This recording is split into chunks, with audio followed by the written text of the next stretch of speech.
Dalton. Mikolov. Dalton. Jeremy. Do you know the difference between wallpaper and toilet paper? I sure don't, buddy. What is it? Gross. You know where he got that joke? From a database.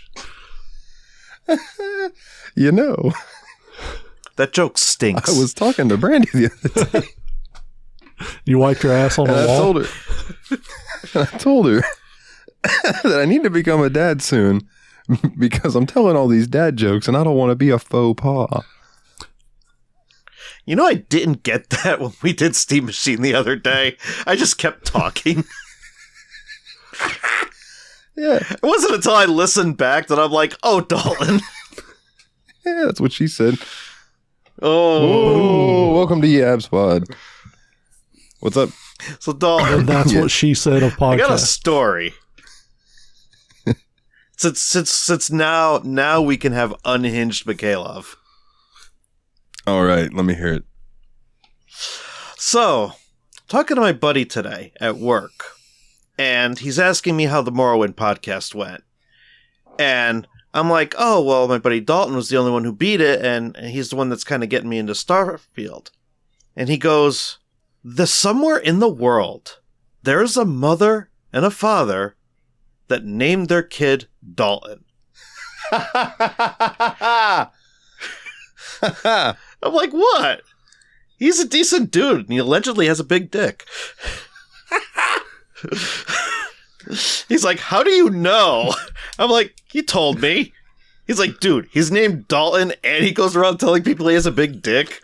You sure you want to hang out with this guy? Okay. I said, absolutely. For one, I don't just go around telling people it came up on the show. He made sure it came up on the show a bunch of times. 2, it's not that big. It's really not. It's what she said. Decent. It's more of a chode, if anything. Yeah, I could burrow, just not deep. Kind of deep, not super deep though.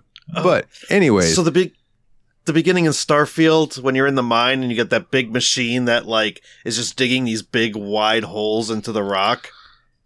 That's yeah, there you go.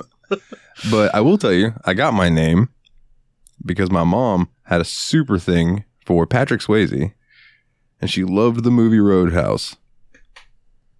So I was named after him. I was like, okay. I guess that's better than you really liking Terry Funk in that movie and me being named Terry or something like. Yeah. Terrence. Everybody I know named Terry is an asshole. And you are not an asshole. So well played. Hey, Kinda. I can be. I very much can be. Well, unless you're some weird boss of some terrible drugstore. Yeah, that bitch will come up Need later. Jabba. I have a question for y'all before I forget. We were talking about falling asleep during movies in a movie theater before we went live on air. Yes. Do you guys remember a time, and because I don't know how old you guys were when DVDs were starting to become a thing, but the bane of my existence when I was younger was falling asleep watching a movie at a friend's house and waking up in the middle of the night and not being able to go back to sleep because the fucking DVD menu screen is just repeating over and over and over loudly. Yep. And you don't know where the DVD player is to turn it off. You don't want to wake your friend up. Yeah. Fucking awful. The they one always time had I some didn't fucking mind. weird ass TV where the buttons were like in the kitchen to turn it off. I almost just choked. That's what she said. Listen, I can remember a time where VHS was a thing. Oh, yeah. I remember that too. Yeah. Now, my dad was notorious for buying those, like, de-scrambler boxes so he can get free HBO. Oh, yeah. And then, like, basically putting a VHS tape in and just recording it and then labeling it. And he's like, now I have this movie forever. Yeah. Now I have this movie for about 20 years. Well, I guess some of my VHS are still around, so. Oh, I have a He collection. kept those VHSs right until the end of his life at 81 years old. That's impressive. Good on him. Mm. Yeah. I will say the one DVD menu that I didn't mind when it repeated over and over and over was I was at a friend of mine's house and we fell asleep watching Boat Trip unrated. Nice. I don't know if you guys remember Boat Trip with Cuba Gooding Jr. and the other guy. Yeah. They end up on like this and correct me if I'm wrong, Jeremy, they end up on like an all-girl cruise. So they pretend to be gay. I believe so. Yeah, I haven't seen it since it came out, but yeah. Yeah, it's been a long time. Okay, so yeah, something along those lines. But anyway, the unrated DVD screen were these two beautiful women with great tits. I was trying to think of a better way to put it, but that's the way they had great tits. And they were topless, and they would just like lean back in these beach lounging chairs and then just lay there, and they were talking to one another with their tits out. And then it would repeat, and they would lay down, and they would jiggle, and they would sit there and talk, and it was just that over and over and over. So that one I didn't mind so much. I just laid there and watched that for a while till I fell back asleep. But Dalton found himself. Like I remember going to my friend's house, and we went to his dad's house. His dad lived out in the middle of Interlaken, which y'all don't know what that is, but it's the sticks. Yeah. So we're out in the sticks, and that night he was like, "What? You've never seen House of a Thousand Corpses?" I was about to say the best DVD menu was House of a Thousand Corpses. And he fell asleep, and Neil fell asleep, and I couldn't sleep because that movie scared me the first time I watched it. So I'm just laying there trying to sleep with the House of a Thousand Corpses DVD thing, which I think was Pussy Liquor by Rob Zombie. Wasn't that the menu music for that one? Maybe so. I think, I don't know. I could be misremembering, but anyway, whatever it was just was looping, and I couldn't sleep. Well, I'm like, man, I'm like an hour away from home. I'm in the middle of the woods. There's probably creepy people out here that are a family that are going to kill me. There's a clown dude who's going to, Well, the DVD for House of a Thousand Corpses was the counter for Spalding's Fried Chicken and Gasoline. And like Captain Spaulding walks out and like introduces you, like introduces himself. Like, hey, welcome to the blah, blah, blah. And he's like, what the fuck are you doing? Are you going to watch the fucking movie or what? And he just like talks shit to you. That's right. Yeah. That's right. Which is probably creepier than Rob Zombie music playing on loop. Yeah. Just trying to lay there sleeping, and this angry clown man is shouting at me. What's the matter? Yeah. Don't you like clowns? Ain't we fucking funny? One of the best scenes in that movie. Fuck you. Fuck your mama. Fuck your grandma. What you gonna do with these chickens? You gonna fuck these chickens? I ain't talking about you. You all right, but that one over there, he looked like he was fucking chicken. Dude, Captain Spaulding was great. Dude, we're going to see that in theaters October 11th for the 20th anniversary. That's what's up. I can't wait. That should be fun. That should be fun. So, what have you boys been up to? Let's start with Jezza. Speaking of 20th anniversaries, happy Outbreak Day. Because in The Last of Us, we'll do that first, yeah. That was a good segue. Fair enough. 20 years ago today, in the world of The Last of Us, the outbreak happened. It happened... Oh, in 2003? Yeah. This is the 10th anniversary of the game. Like, this is the 10th time they've... In the game, it happens 10 years beforehand. Yeah. I didn't think it was that early in human history. When I say early, I mean human history that I've been alive for. Yes, 2003. October or September 26, 2003 is when the outbreak happened in The Last of Us. Which, funny enough, I know, Dalton, you haven't played The Last of Us. You really fucking need to now that it's on PC. When you're wandering around the city, you can go in people's houses and there will be like PS3s and PS3 controllers and stuff laying around you can find. That's cool. Yeah. But it was 2003. Did PS3 come out at then? That was pre-PS4, I believe.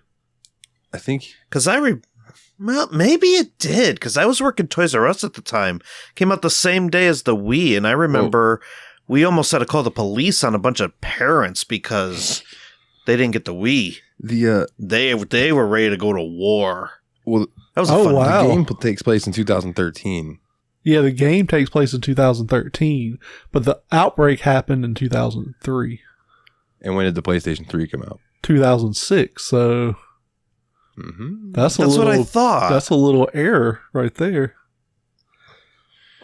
Dun dun dun. Unless, but it came out on PlayStation 3, and we kind of know it's an alternate timeline. So I guess you can give it some say that it came out 3 years earlier.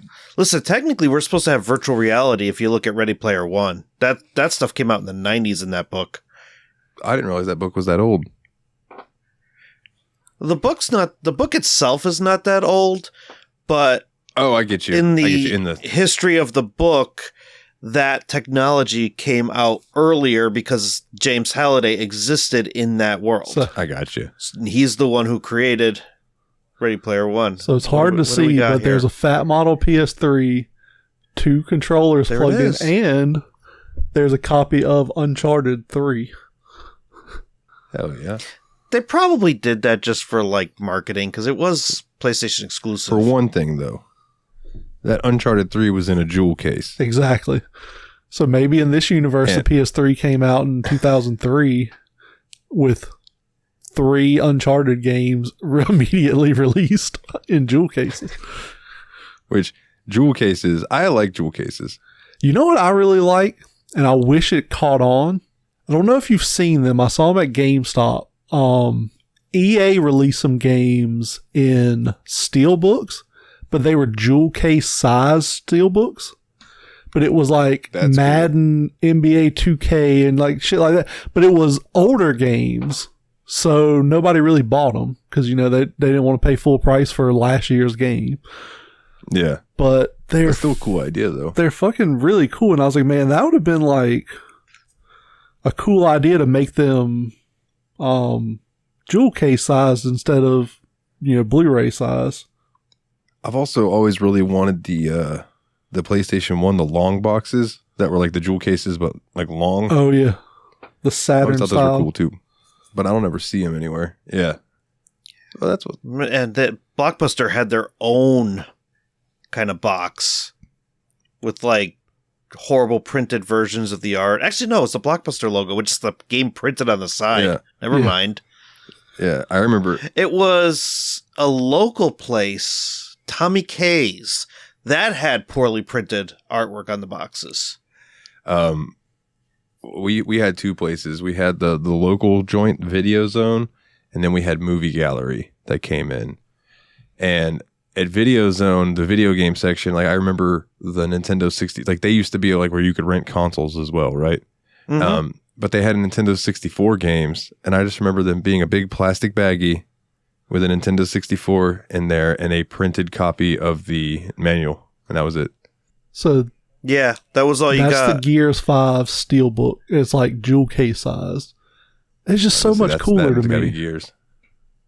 Yeah, that is cool.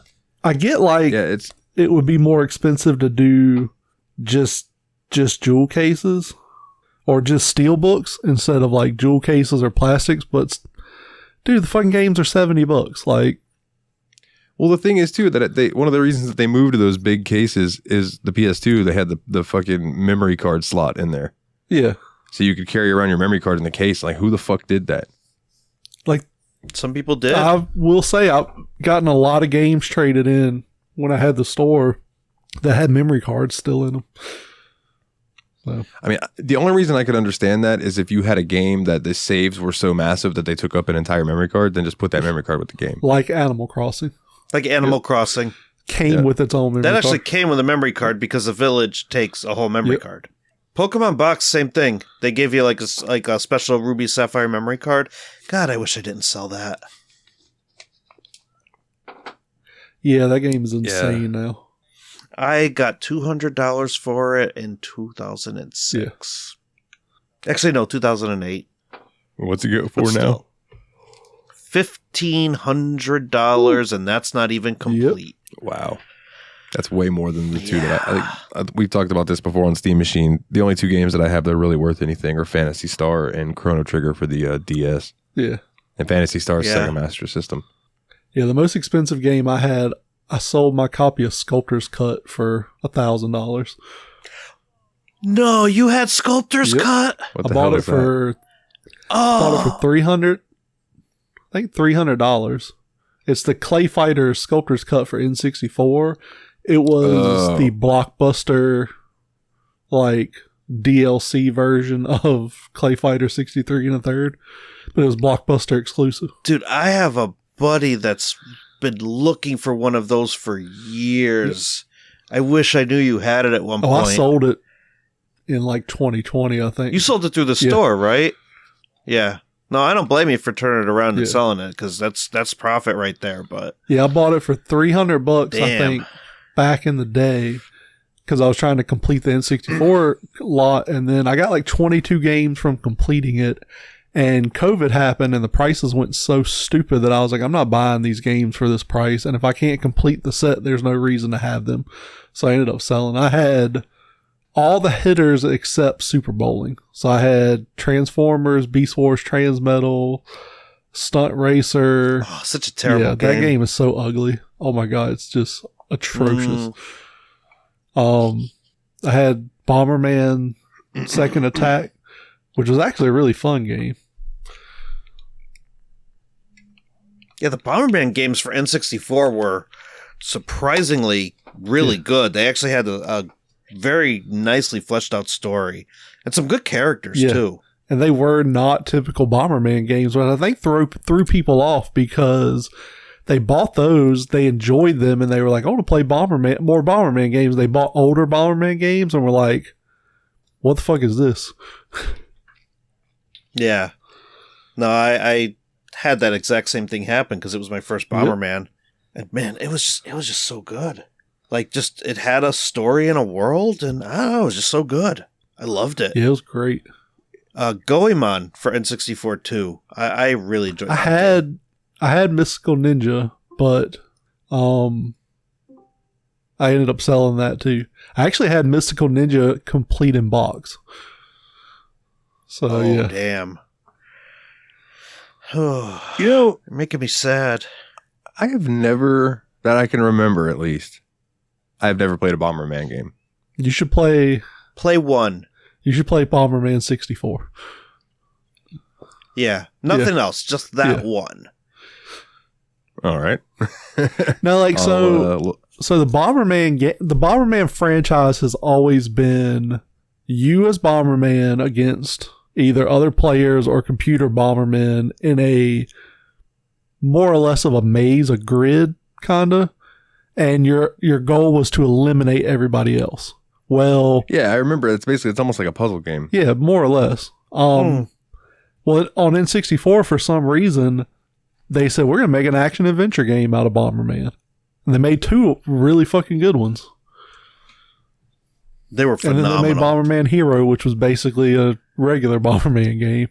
And everybody thought it sucked because it wasn't Bomberman 64 or Second Attack. And they probably did. Super Bomberman R came out for the Nintendo Switch, and everybody thought that was going to be like Bomberman 64, and it was old Bomberman, and it tanked.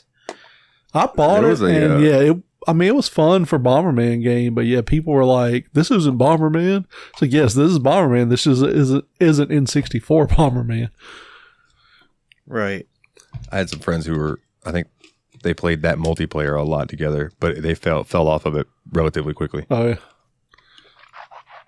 There's a Dorkly episode that cracked me up because it's old Bomberman, and the guy, one of the Bombermen gets trapped in a corner, and he can't go anywhere because there's a corner here and there's a bomb here. So he gets on a cell phone and like calls his family and was like, "I'm not coming home. Put Johnny on. No, put Johnny on. Hey Johnny, I want you to take care of Mom. Just take good care of her." And I'm not going to be there, and I'm sorry for that. And oh wait, I have the punch power.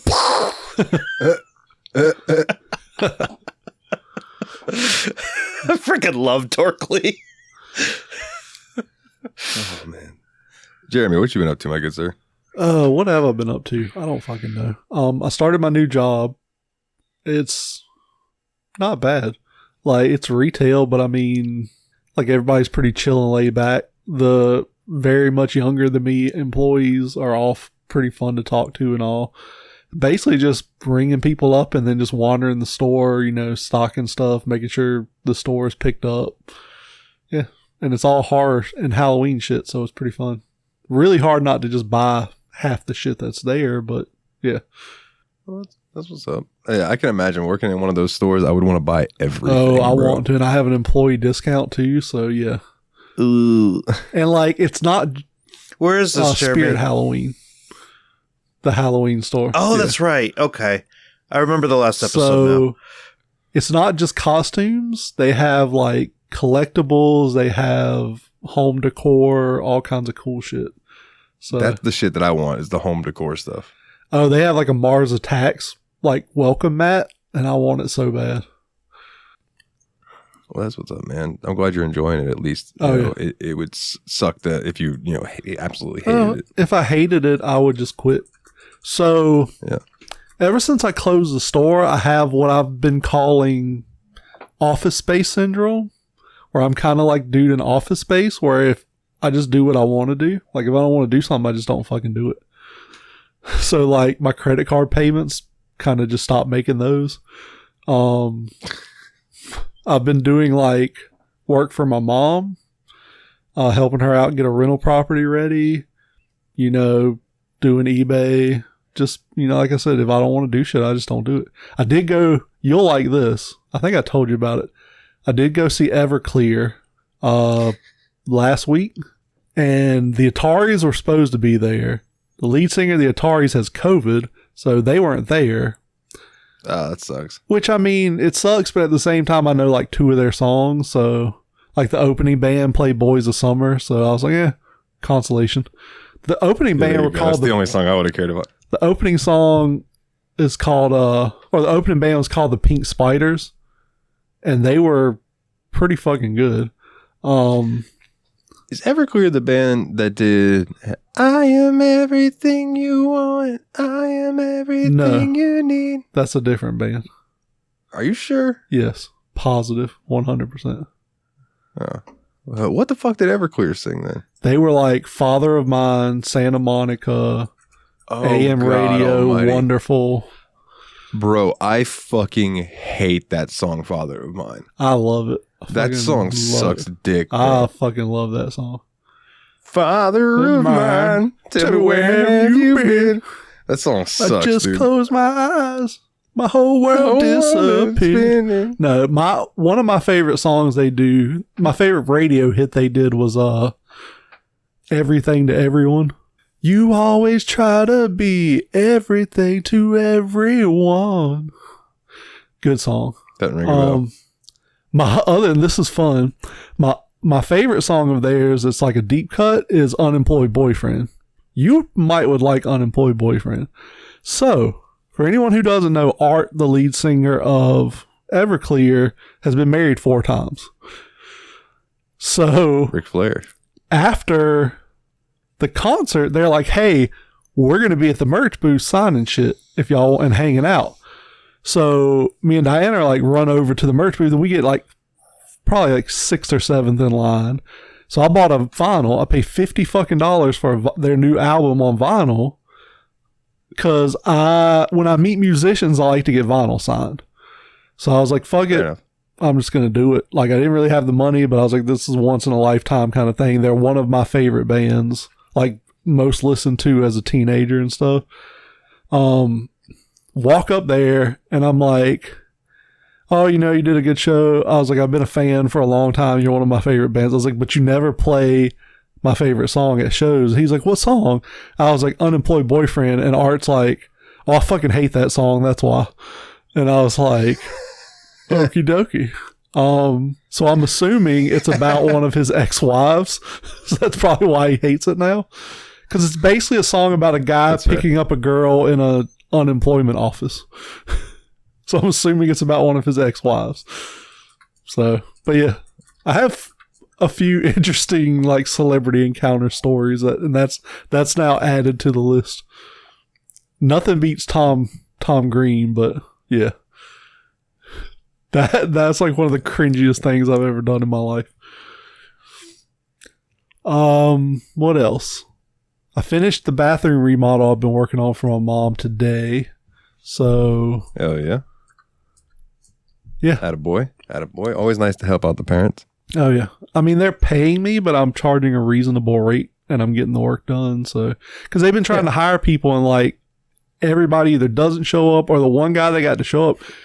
Like, if I ever see this dude, I'm going to slap the shit out of him because he did a fucking horrible job. Like, horrible fucking job. And I told him, I was like, man, y'all should have slapped the shit out of that guy when he left his house like this.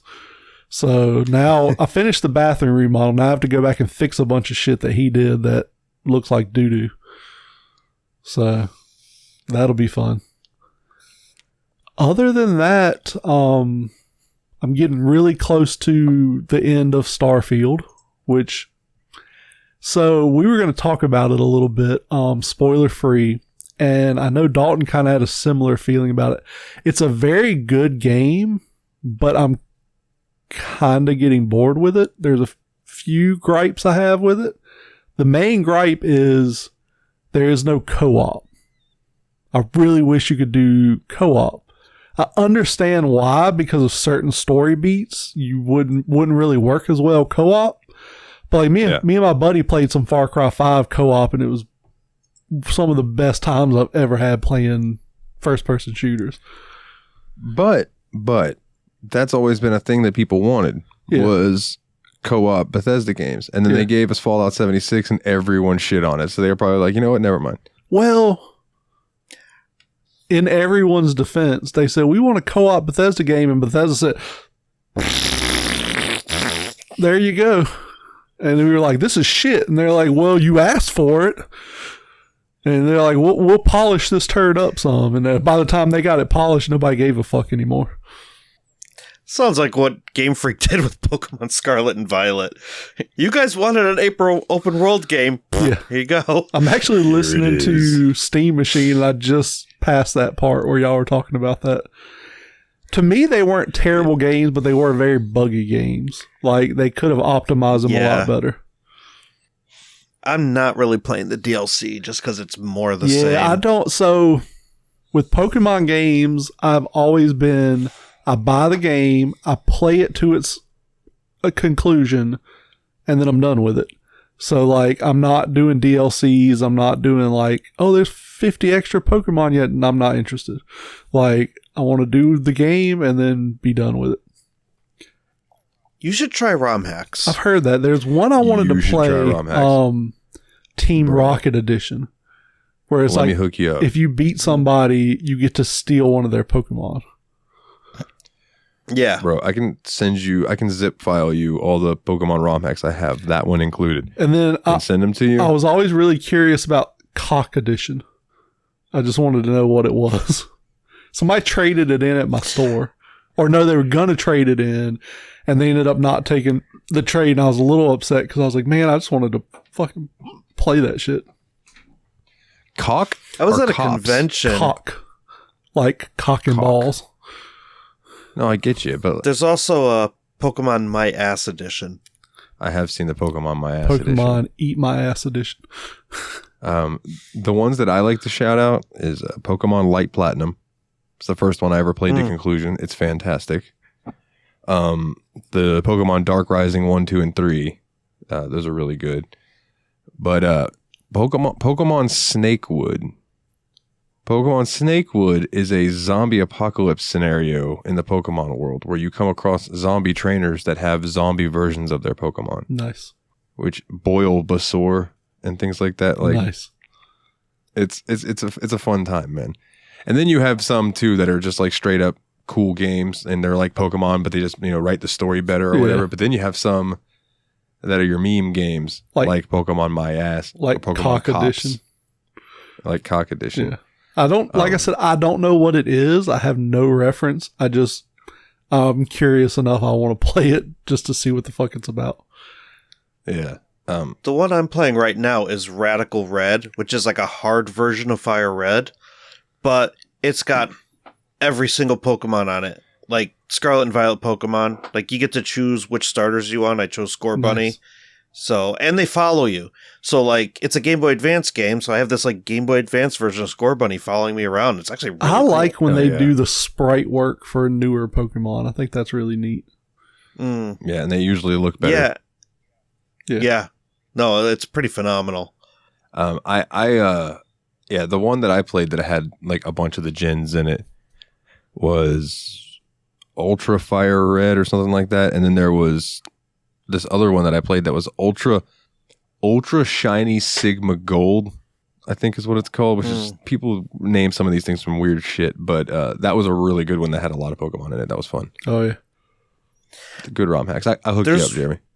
There's one called Pokemon Unbound where you like get kidnapped and you have to like break out of the people who are kidnapping you, and your starter Pokemon is like one of 3 Pokemon that you like let out of a cage.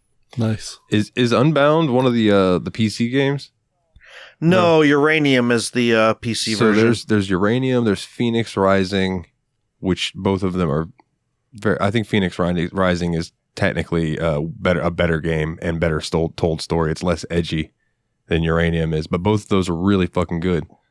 But the fact that somebody went in and they made an entire Pokemon Essentials, everything you need to make a Pokemon game, and they put it into RPG Maker as a free thing you can download and use is pretty cool. Nice. Yeah, that's one of the reasons where I kind of got into Windows handhelds, because you can't play that stuff on emulation. You have to get like an exe file, and you have to play it on that. Yeah, Pokemon Uranium is an exe for sure. And we learned a lot about. You could probably play that in the Steam Deck. We learned a lot about downloading sketchy exe files back in the days of Napster and LimeWire. Yes, sir. Dude, I was downloading some plugins today for Audacity, and one of the ones that it was trying to link me to kept trying to get me to download an exe, and I'm like, no, because it's not the name of the program that I'm trying to download. It's some other shit. And I'm like, dude, I'm not downloading that. Yeah, no. No thanks. No thank you. Do not want to give my computer viruses. Thank you very much. Mikhailov, what have you been up to lately, my good sir? Oh, breaking handhelds. Living life. So I got this handheld today, and actually I'm kind of like getting DM'd by the developer now. He just asked me if I dropped it on the ground and broke it. I'm like, absolutely not. I got it and it had like a stuck R2 button, so I applied a little bit of extra pressure and it just went snap. Jesus. Actuator just snapped right off. This guy is known for bad quality control. He's the only one who works on his handhelds. Like, he's the only one who develops it. And he's getting hammered by the community for just producing crappy handhelds. And he just asked me if I dropped it. I gotta love it. Oh, man. So, other than that, just shilling myself on every single part of Steam Machine Productions this week, apparently. Oh, yeah, that's right. You're on every show now. I'm on every show. Well, it's not going to be a permanent thing. I'm going to burn myself out doing that. No. I just mean, like, you've this particular set of episodes, you'll be on each one. Yeah. It's September is Mikhailov month, I guess. You'll have to link up with Adam and do an R&E. Right? Do an R&E. I got to see what he's playing. Oh, hell, I don't know.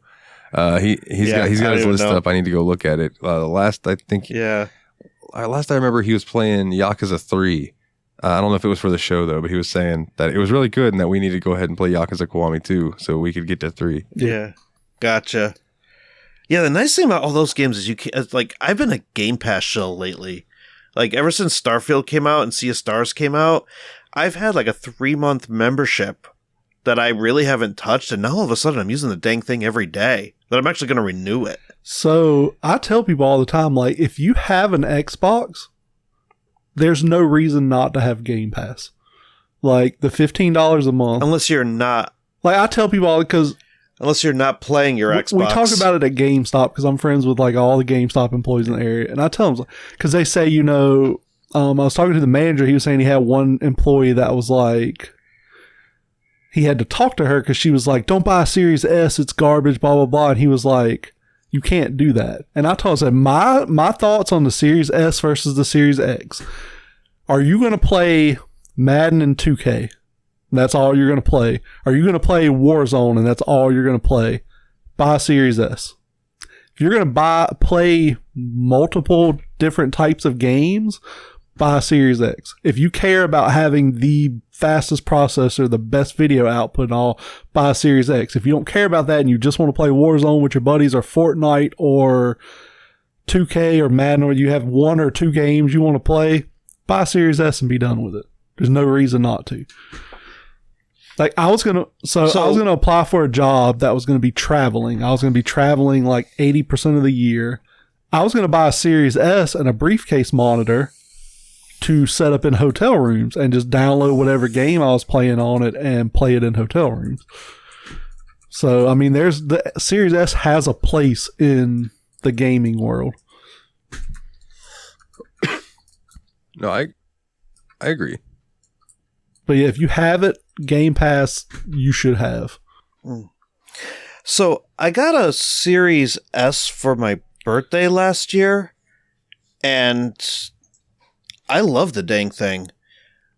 Like, at first I was playing a little bit of RDR2 on it, and then I decided that that game wasn't for me. And so I put it down for a little bit, picked it up again because I actually ended up opening up dev mode and got Retroarch on it. Nice. And now, like, I got it running like some GameCube and PS2 games, which just blew my mind. That shit really good too. Oh yeah, because the series, it's basically a computer. I think we talked about that on Steam Machine too. So it basically, you open up dev mode, you SSH some ROMs into there, and it's all above board. Like, Microsoft allows it. I mean, I wouldn't say they allow it, but they don't discourage it. They don't care. They're making their money either way. Yeah. The only way they discourage it is if you're doing it on the actual storefront. They'll shut that shit down. But if you go into dev mode and you just like sideload RetroArch on through dev mode, then that's fine because you had to pay for access to that anyways. Yep. And if you think about it, talking about that consoles are basically computers now, the PlayStation 5 looks like an old Alienware computer. Yeah. It does. Looks like the early... That's not a bad thing. It's like I love Alienware looks. Big-ass Wi-Fi router. Bro, so one of the things I've been doing lately is I've been watching, there's these compilation videos on YouTube of old X-Play episodes, and they left in the commercials. Nice. And man, dude, Alienware commercials are hype. Oh, yeah. Like, even now, watching those old, like, early 2000s Alienware commercials, I'm like, shit, I still want an Alienware. Too bad even now though Alienware... you're pretty much just paying for the name. Too bad now Alienware is an overpriced Dell computer. Yeah. They're not even as cool looking as they used to be.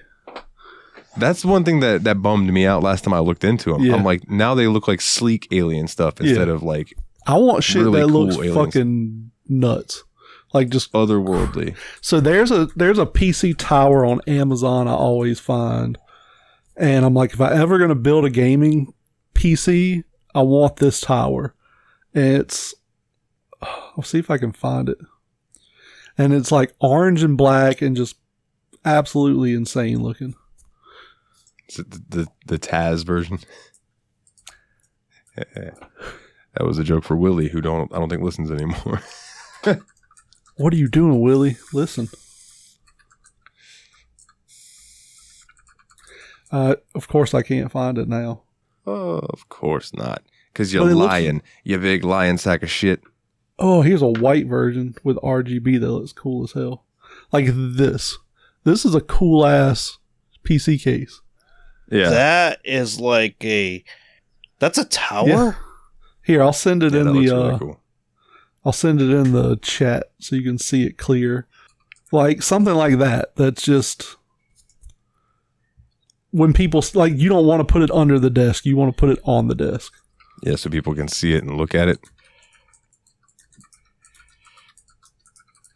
I think it would be cool to have a PC that looks like a Mario brick or something. That'd be cool. I've seen people build them out of like... You could probably do it. I've seen people build them out of old consoles and stuff. That's kind of cool. All right, I send it in the... It looks like a fucking Gundam. Yeah. That's bitching. Like it looks like... It looks like the head of a Gundam. And it's... I mean, that one's $280. That's kind of pricey, but it'd be worth it to me. You know what's something else that I've thought about doing? Is, is taking. So in my garage, I have a bunch of old computers, old computers, and some of them are huge. And I'm like, oh man, there's plenty of room in this case. What if you were to just take this old, busted, like yellowed case computer that's like ancient and just load it up so it is like the top of the line computer? It just looks like it's straight out of the 90s. I think that'd be fun too. That'd be cool as hell. It's like an old ass Gateway. Like, are those even still a thing? Is Gateway still a thing? No, I think they got bought out. I think they got bought out by somebody. Dude, I have a fun story about Gateway. So when I was a teenager, we were looking at getting a computer. I just sent another tower that looks like a fucking Star Wars spaceship. And it's only $100. So that one's cool. So when I was a teenager, we were talking about getting a computer because, 25 years ago, people didn't just have computers in the house. It was kind of a niche thing.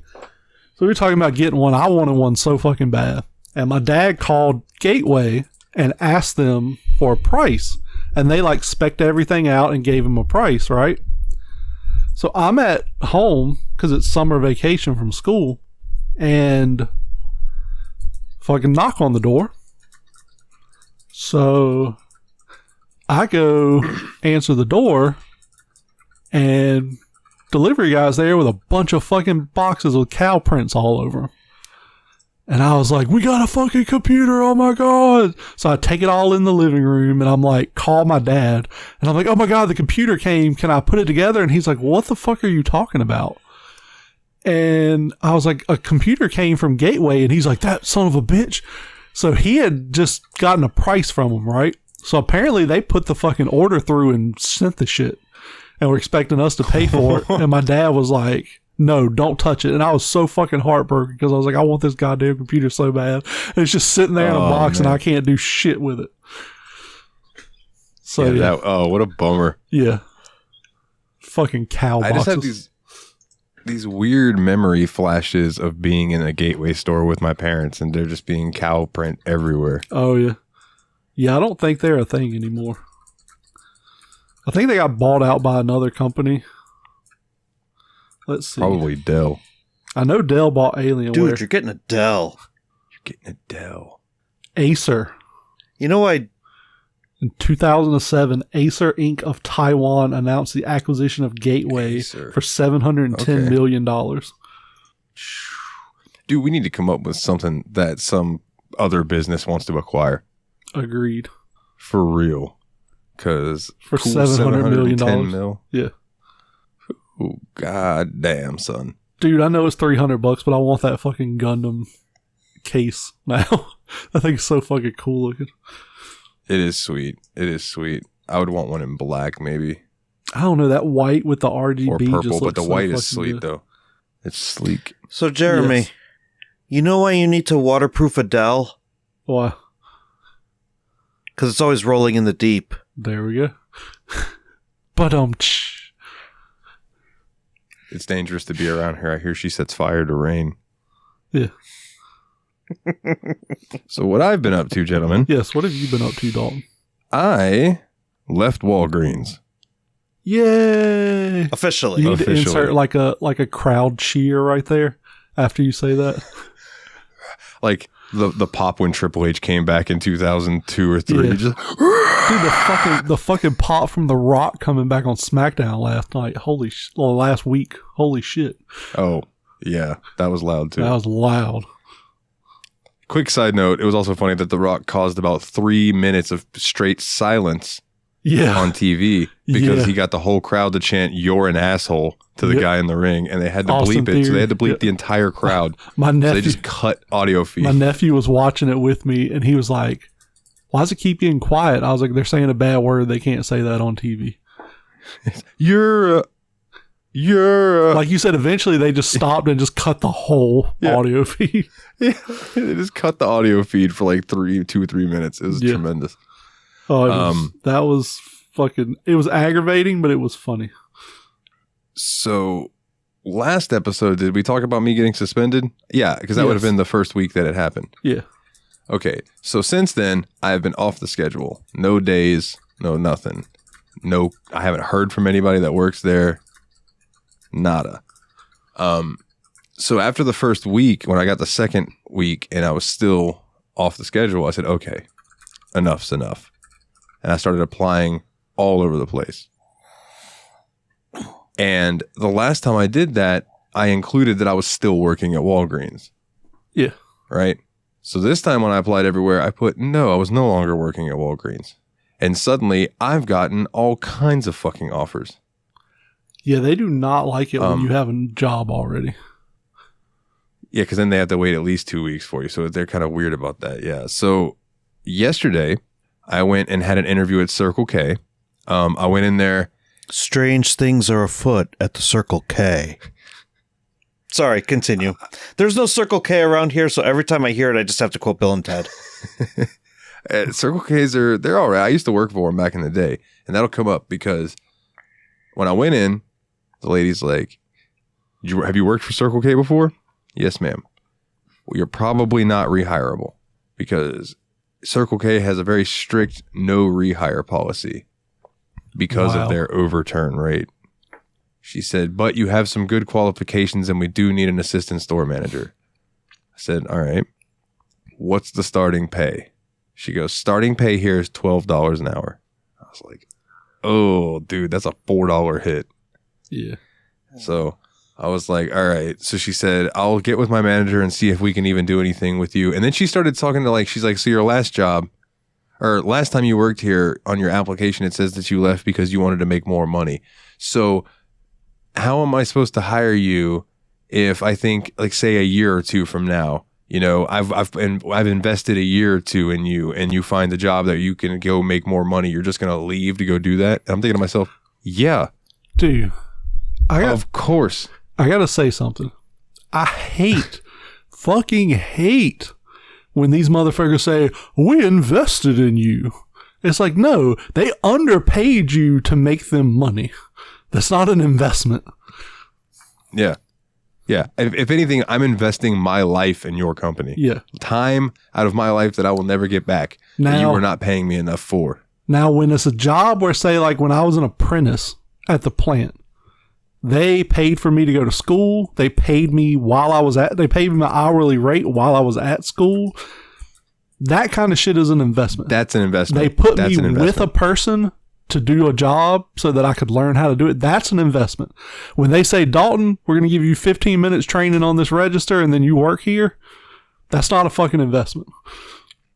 Yeah. No, I agree. So I came home and I was like, I don't think I'm going to take that job even if they offer it. Yeah. And then I waited around for Coke to call because they were supposed to call. We had scheduled a phone meeting. Yeah. They never called. And I eventually got an email that rescheduled it for today. All right. So then I get a phone call from Dollar General. Hey, can you come in the morning and interview? 10 a.m.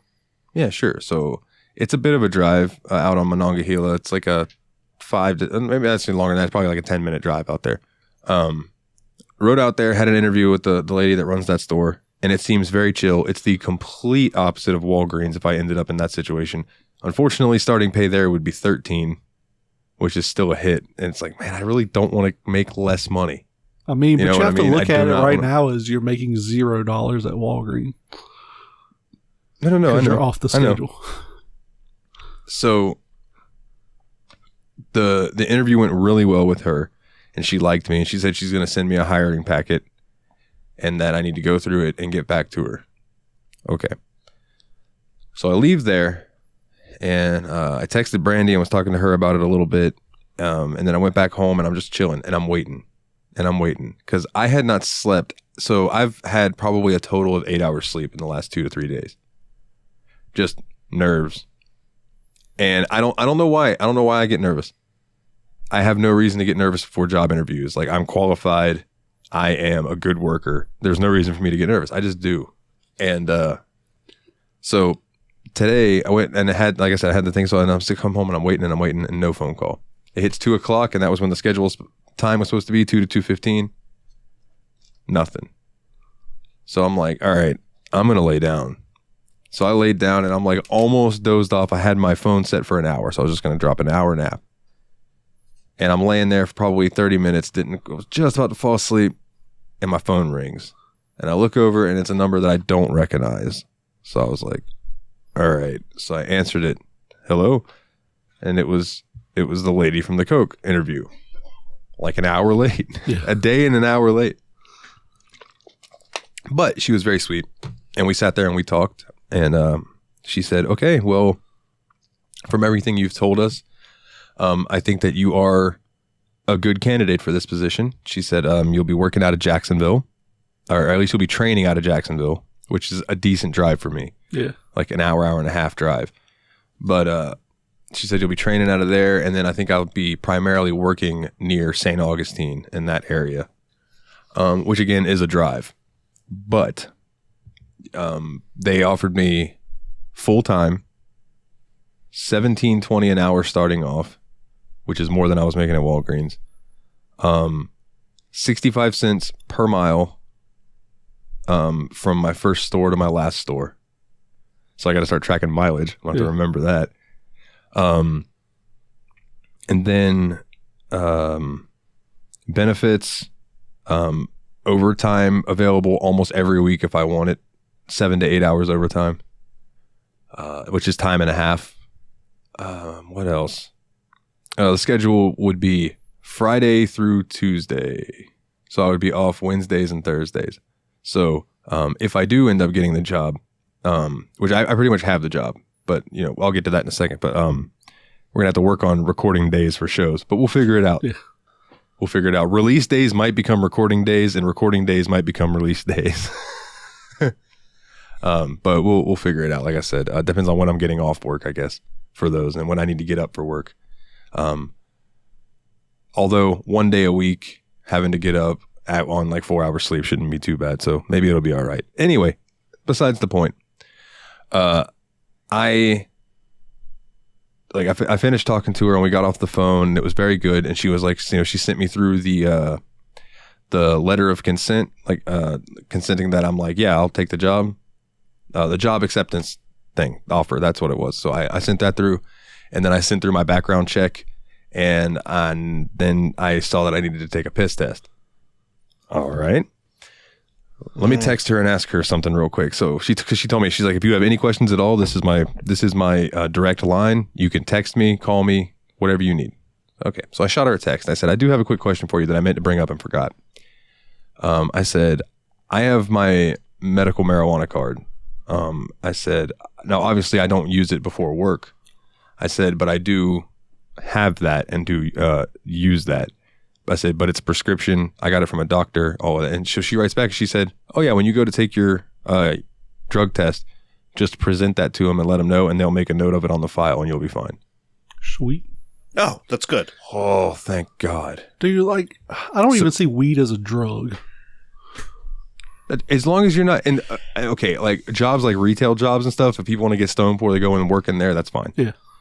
But if you're a driver or things like that, dude, just don't get baked before you go in, and you'll be fine. Yeah. I mean, if you want to get a little stoned, I don't even recommend that. But I mean, if you want to get a little stoned, that's fine. But again, I don't know. When you're working, when you're driving or you're working with machinery and things like that, it's better to have a clear head. As much as I love being baked, it's better to have a clear head. Yeah, I would agree. So with that, I scheduled my drug test for this Friday. I had to do it within 4 days, and the only availability that they had wasn't until Friday. So I'm going to go do it then. And yeah, I went up to Walgreens, and I went into the office, and Kayla, Melanie, and Trisha all happened to be in there. And I said, and this is gonna disappoint everyone. Yeah.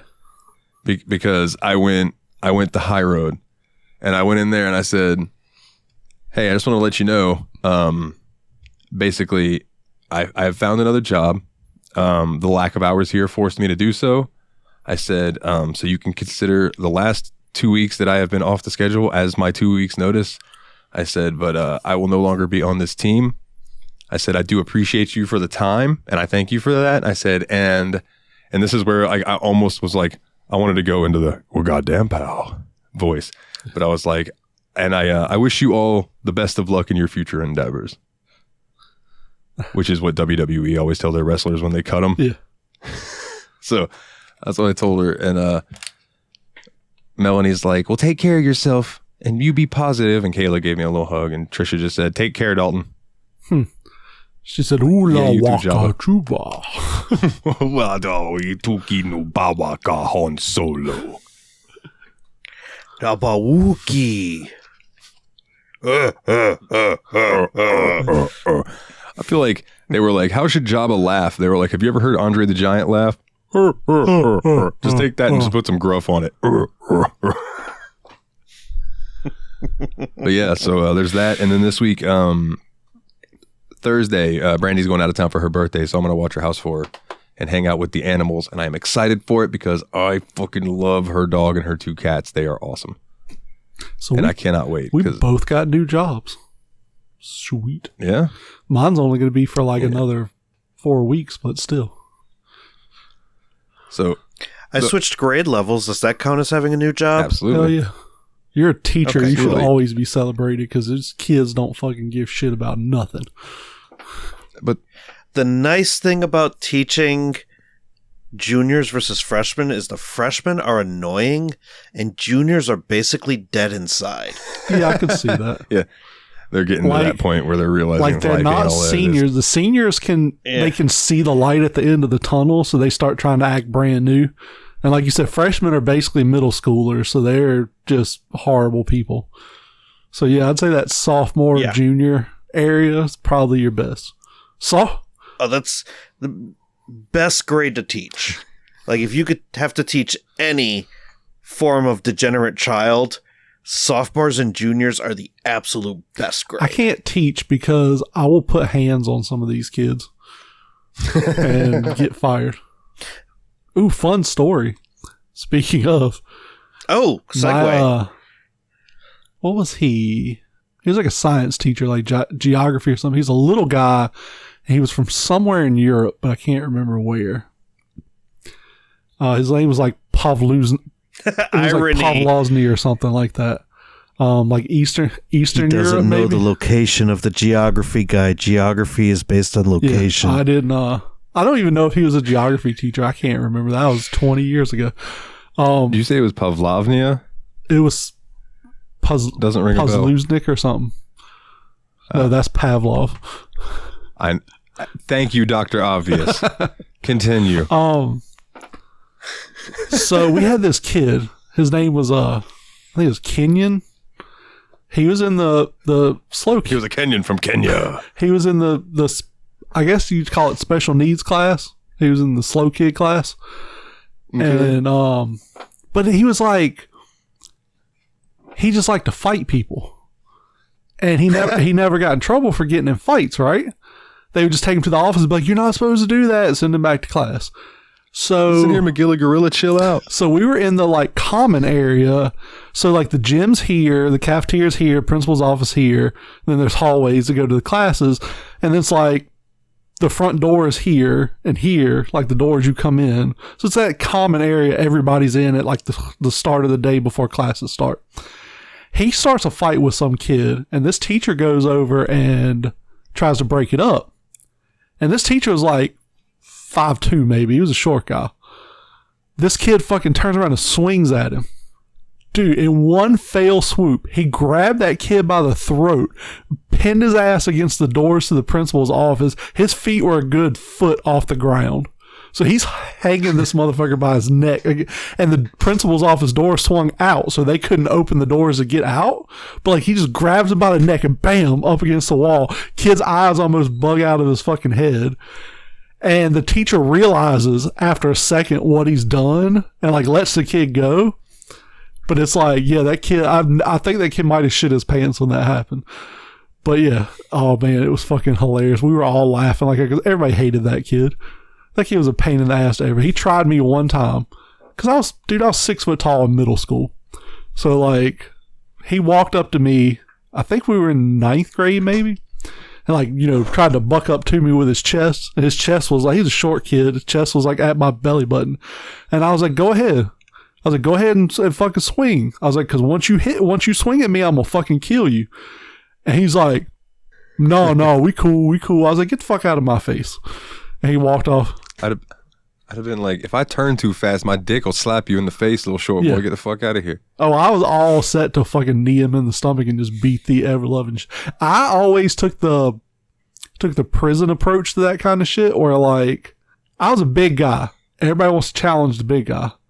So, I didn't really get in a lot of fights in high school, but I was always like, if anybody ever challenges me, I'm going to beat them and put them in the hospital. Because like then I'm not going to worry about anybody else. I don't think I got in any fights in high school, really. All my fights were like elementary and middle school. My thing in high school was everybody was like, oh, I don't want to fight you. You'll just sit on me, fat boy. Yeah. So like I hate that. I made it a point. I never mounted anybody while I was fighting them on purpose. Like if they pulled me on top of them, that's on them. Yeah. But I would beat your ass standing up. Yep. Like, we don't need to go to the ground. If you go to the ground, I'm going to kick you in the fucking head. Like, don't fuck with me. I will hit you with elbows. I will knee you and break your nose in 6 places. I don't give a fuck. Like, I will do what I have to do to end this with me getting hurt as least as possible. I will kick you in your fucking dick. Yep. I do not care. I will invert that motherfucker. I will shatter your testicles. Yeah, that's my purse. I don't know you. Yep. Your eyeballs now have 2 balls underneath them because I kicked them so hard. You think care. you got swollen lymph nodes, but it's actually your testicles up in your throat. Yeah, it's actually your testicles. And what I'm going to do is I'm going to kick you in the fucking nuts. It's going to send your nuts up to your throat, and then I'm going to get you with a throat chop. Yep. So it's going to feel like you got hit in the nuts and you can't breathe at the same time. And what are you going to do? You're going to fall on the ground and I'm going to piss on you. So another fun segue. Mikolov, you teach high school. Have you heard any students like burn the shit out of another student where you're like, damn, that was a good one? Yes, several times. I can only imagine. Do you have any instances that you can remember? No, but I did see a YouTube short the other day where, this kid off camera goes up to another kid who's like standing next to his parents, and he's like, "Hey, your wiener's the size of a Tic Tac." Yeah, I saw that. And then the other kid replies, "That's why your mom's breath is so good." And the dad just like spits out his drink. And the mom like, and the mom has to pretend to discipline her son. If Kyle ever did shit like that, I think I would just clap. I'd be like, "Son, come here. That was a good one. Give me 5." I actually, I got upset with my wife the other day. I was on the phone and Kyle was listening because we were in the car. And I don't even remember what the argument was, but my wife was like, "I'm going back to work." And I'm like, "Yeah, fine, go back to work." And Kyle just goes, "Yeah, go to frickin' work." He's 3. Nice. I'm just like, oh crap. I can't laugh. It's like I'm on the phone with Brandy earlier telling her about the job stuff, which I do have one more thing about, but I'll roll back to that in a second. But like, so I'm talking to her and she goes, "So what's your schedule going to be like for it? Is it like a set schedule type thing?" And I was like, "Yeah, it's Friday through Tuesday." Like I was, like I said. She goes, so you're going to work Saturday, Sunday, and Monday? Damn. Dang. And then she goes, "Oh, I said that right next to Daphne." And I was like, girl, you better watch your mouth. But Monday's her days off. So she's off like usually like Saturdays, Sundays, and then most Mondays. So it's like, yeah. So my days will be days that you're at work. I'll come see you after work. Damn it.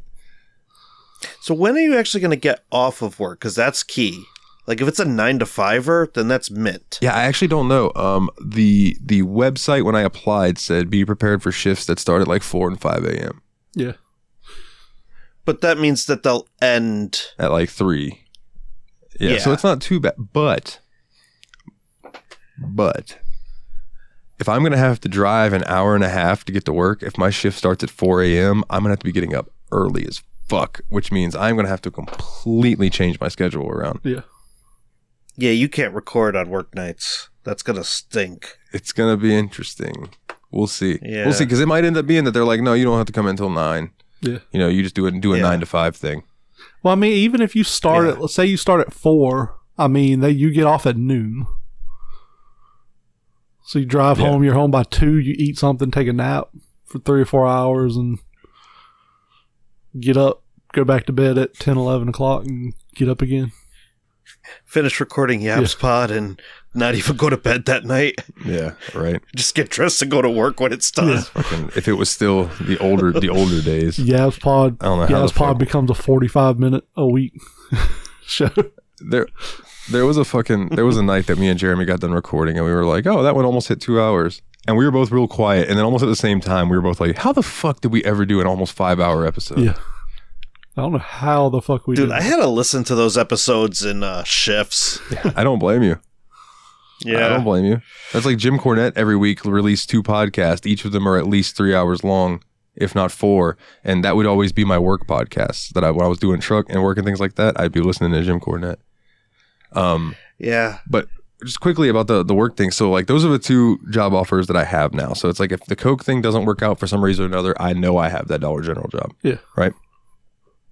I also have a text message from Air Wellness, which is a cannabis industry place, and it's for working in their warehouse and packaging marijuana. The only thing is I hear it's pretty freaking strict to work in those places. Oh, yeah. They're going to make you work in your underwear, like in fucking cocaine factories in South America. You have to be careful not to fall in the cans, because then you're in the can abyss. Oh, Jesus. Man, we're losing subscribers every hour on the show. You guys let me in. I would have to wear a lab coat, I think, and like a hairnet and like a face cover for my facial hair that's almost kind of there. But yeah, so I have an offer from them to do an interview. And then I also have this Amazon place in Gainesville. That's like, so it's a subsidiary. So they're not like affiliated with Amazon, but they work for Amazon, like a delivery service type place. And they really want me to come work there. They've been bugging me every day, telling me like, hey, you can come make $20 an hour. That should tell you that it's probably a shitty workplace. That is exactly what I was going to say, if they're begging you to show, then it's going to be like out of the frying pan into the fire. You got to be wary with that. Well, the thing about Amazon is like, there's good money to be made, but they are very demanding. Yeah. They're like, be prepared to, stop at over 200 houses a day and things like that. And I'm like, damn, that's a lot. Some of those neighborhoods you don't want to be going into. Yeah. Yes, sir. Yes, sir. So listen, guys, I'm going to let you vamp for a second while I go take a leak and possibly grab an ice cream sandwich. Y'all talk, and then we'll come back and we'll do some questions, all right? Song of the week. Oh, wait. He's going to piss. Do the song. I don't know the song. I'm never around for the song. I don't know the song. Because it always gets sung while I'm taking a piss. Because it's usually me. I don't know if I could do it justice. Dalton's taking a piss. He's got his dick in his hand. Dalton's taking his short, fat dick and eating an ice cream sandwich at the same time. No, he went to go to the bathroom. He's just like, I go to the bathroom, and then he came back with a fucking taco in his hand. So hopefully it's not a Choco Taco. Still feel like that was one of the funniest moments on this show. He just leaves, and I'm like, where the fuck did you get a taco? Like, just goes to the bathroom, comes back with food. Like, that's not a good combination. I love how he's going to come back from the bathroom and it's just going to be like 5 minutes of us ribbing on his ass. Sitting on the toilet. I'm not even going to point out the fact that he mentioned his dick again. Oh, wait, I pointed it out. He's sitting on the toilet, eating a taco. Dropped it in the toilet, got it back Hopefully out. It's not a truck. It's going in the same way it's coming out. Oh, hey, Dalton, what's up? It's good to see you back. Notice I let you know that I was getting a snack this time, so that this time you couldn't be like, where did you get a snack, you fat motherfucker? You said you were going to take a piss. You come back with a taco. That's what we just talked about. I was like, last time we went to the bathroom, came out with a fucking taco. I'm like, I was like, I still think that's one of the funniest segments of this show. But where the fuck did you get a taco? You fat fuck. You fat fuck. And then I sang a song about you eating a taco in the toilet. You may not want to listen to the last 5 minutes while you were peeing. Oh, I don't care. I don't care. So it's like it was a prime moment for a Yapspot fan, let me tell you that much. So, song of the week, my good buddy. Oh shit, that's right. What is your song of the week, my good sir? I don't remember. I have to find the notes. I remember what song it was, but I don't know the name of it. My song is, your song is by a band called Stray Light Run, and it's called Hands in the Sky. I heard this song, so Diana and I are watching through Sons of Anarchy, and the soundtrack for that show is pretty fucking banger. And like, so I'll hear a song and I'll be like, man, that's pretty good. And I'll hit the Shazam button on my phone to save it so I can download it later. And yeah, this one's pretty fucking good. I sent it to Dalton and he actually liked it, which is rare for Yabs Pod that we like each other's song of the week. Right. It's weird because it starts out so much different than it ends. Like, it's almost like it's two different songs mashed together. But yeah, give it a listen. It's pretty good. It works. Yeah, it works pretty good. The part I don't get is he says, put your hands in the sky, give it up, give it up, give it up, or you're going to die. You'll get a bullet in the back of the neck right between the eyes. Like, how do you shoot somebody in the back of the neck are you shooting from below them? Like, I feel like that's a hard, like, shot to pull off for the bullet to enter through the back of the neck and come out between the eyes. Right? Maybe it's Gary Coleman doing the vocals. Maybe. Maybe it's that kid I went to high school with. He's at that angle for everybody. Or the geology teacher. Maybe it's the geology teacher. He just finally had enough. He's shooting motherfuckers in the back of the neck. I forgot. Oh, my song of the week. Goddamn, my mind just blanked for a second. That fucking ice cream sandwich got your fat ass all fucking, you freaking it does. Foggy in the brain. Why do you have listener song of the week, Dane, and then my fucking song of the week? Oh, I don't know. You dipshit. See, you're busy calling me fat. Meanwhile, you're a fucking idiot. I'm a fucking idiot for sure. My listeners, my song of the week is This Eternal Decay, and it's a song called Love Plus Curse. Really good, just goth pop, really catchy. I think you'd like it. To be fair, it's you think. To be fair, you think I'll like a lot of shit. No, I don't mean you. I know you won't like it because you don't like the kind of music it is. Yeah. You don't like the 80s goth sounding stuff. I'm just saying, listeners, I think you'll like it. Yeah. It's a good song. It's very catchy. And then, listener song of the week, which I have to go look at because, again, Jeremy's a dipshit. Yeah, I fucked that one up. My bad. Did you find your question on Facebook, by the way? We can do that one first. Oh, yeah. I added the thing you messaged me. I added it to the bottom of the list. Oh, yeah, I did. Oh, did you? Okay. No, I did. Yeah, let me pull it up real quick.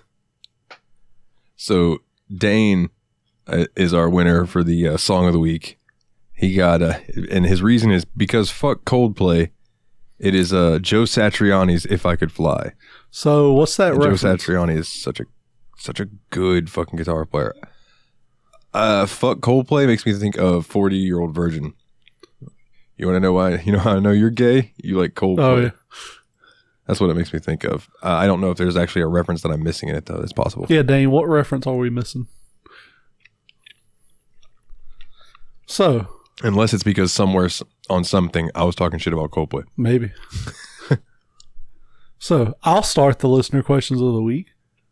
No internet, no cable TV. You're stuck in a room for 3 months. What 3 games do you bring?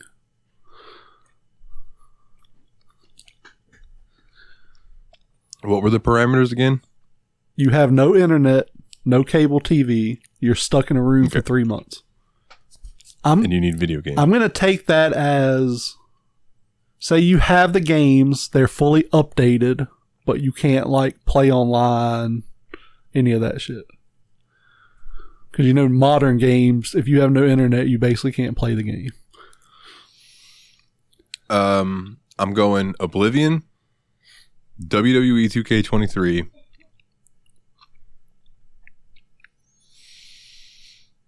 and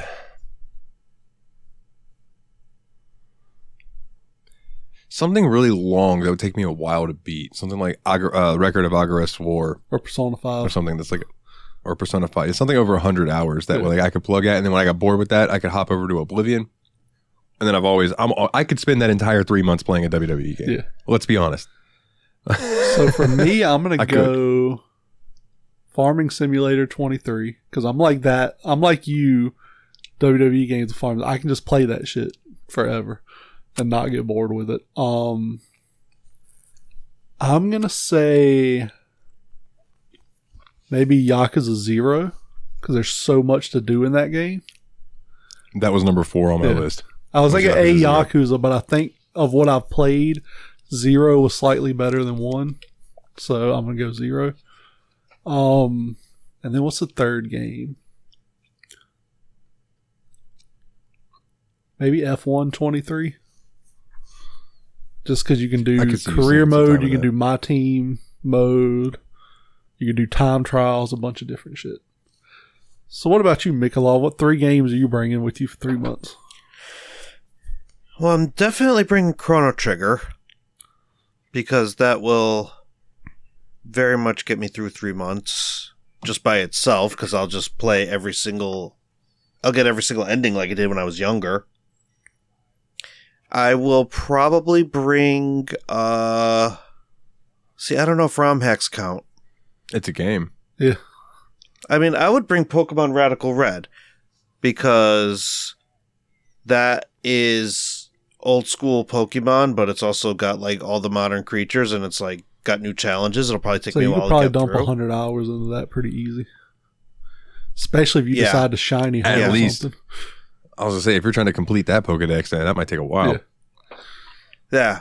But also, they're all in the one game, so I don't have to worry about trading or anything like that. I could fill the Pokedexes from that one ROM. And hack. I really like that most of those ROM hacks changed the way traded Pokemon work, where they'll either like just negate that you need to trade at all and just make them level up like normal, or they'll give them to trainers, and the trainer will be like, bring me an Oddish and I'll give you this Kadabra or Haunter. And you're like, an Oddish, and you do it, and then you get it's like, boom, Alakazam. You're like, oh, they just needed the trade to make it happen. Okay, Didn't they do that in one of the mainline games, but then it was holding like an item that didn't let it evolve? Yeah. Oh, that was brutal. Like, really? Black and White or... Yeah, no, I think it was... Soul Silver? It was Sword or Shield or... No, it was the Diamond Pearl remakes. Pearl, yeah. Everyone hates those games. Because it was in the original game. People hate those fucking games. It was in the original game. Yeah. It was like, she was like, I'll trade you a Machoke or something like that. You're like, cool, I can get a Machamp without trading. It's got an it's got an Everstone, so it can't evolve. And people were like, fuck you, bitch. However, yeah, right? Oh, God, vitriol from that. Yeah, that was just horrible. But in Scarlet and Violet, the only trade Pokemon in the main game, not the DLC, is Gengar. Yeah. And you can get a Gengar by trading with one of the NPCs in one of the cities, and they'll trade you a Haunter, and that Haunter will evolve. Nice.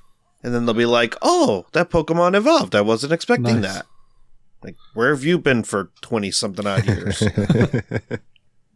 Or however old Pokemon That's what kills you. Every time you start a Pokemon game, it's like, these are Pokemon. They're wild animals. But it's like, bitch, I've been playing this shit for 20 years. I know. Like, just let me play. Yeah, but every Pokemon game is some kid's first. There should be a skip function for that. There should be a skip, yeah. I know you guys are saying 20 years ago, It was more than But 20. I think It was 30, probably. I was gonna say It was more. It is getting creepingly closer to being the 30th anniversary of 'Cause Pokemon. it was like 97, 96, 96, 97 when it came 95, 96, 97, somewhere in there. And my hair is getting creepingly closer to the top of my skull. out. We're getting old. Oh, I can't stand it. I'm the oldest one in the room right now, I think. I'm 37, so. Oh, 42. yeah. You're the grandpa. 31. I'm the grandpa. Granddaddy Michaela. I'm the youngest, and I probably have the worst knees. Probably.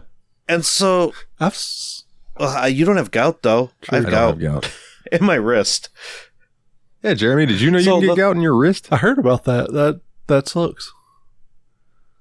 Every single person I've talked to since I've gotten it has been like, I thought that was only in your feet. It's usually in your Nope. toes, but it's correct me if Yeah. I'm wrong, it's like the lactic acid or something crystallizes. Some kind of fluid in your body which sounds fucking painful. Like for Sounds something fucking that's really supposed to be bad. Hurts. liquid to become jaggedy rocks in your body sounds fucking horrible.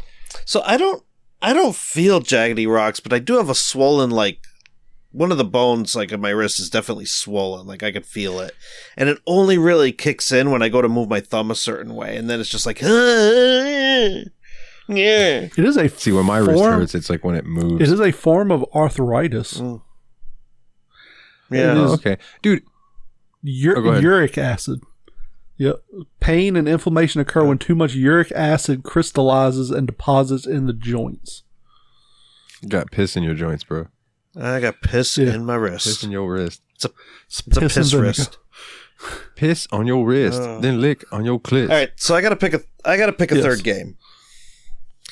I am probably going to pick Marvel Ultimate Alliance 3: The Black Order, because I have not gotten close to finishing that game, and I have a feeling that if I had the time to sit and enjoy it, it would be a good I time. couldn't get into that game, but my buddy told me he really, really enjoyed it. So I mean, it's fun, especially if you're a Marvel stan, but I don't know. Other games came out, that be happening.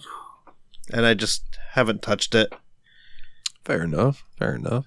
All right. Well, then on to the official list of questions from the listeners. And there's a bunch of them this week.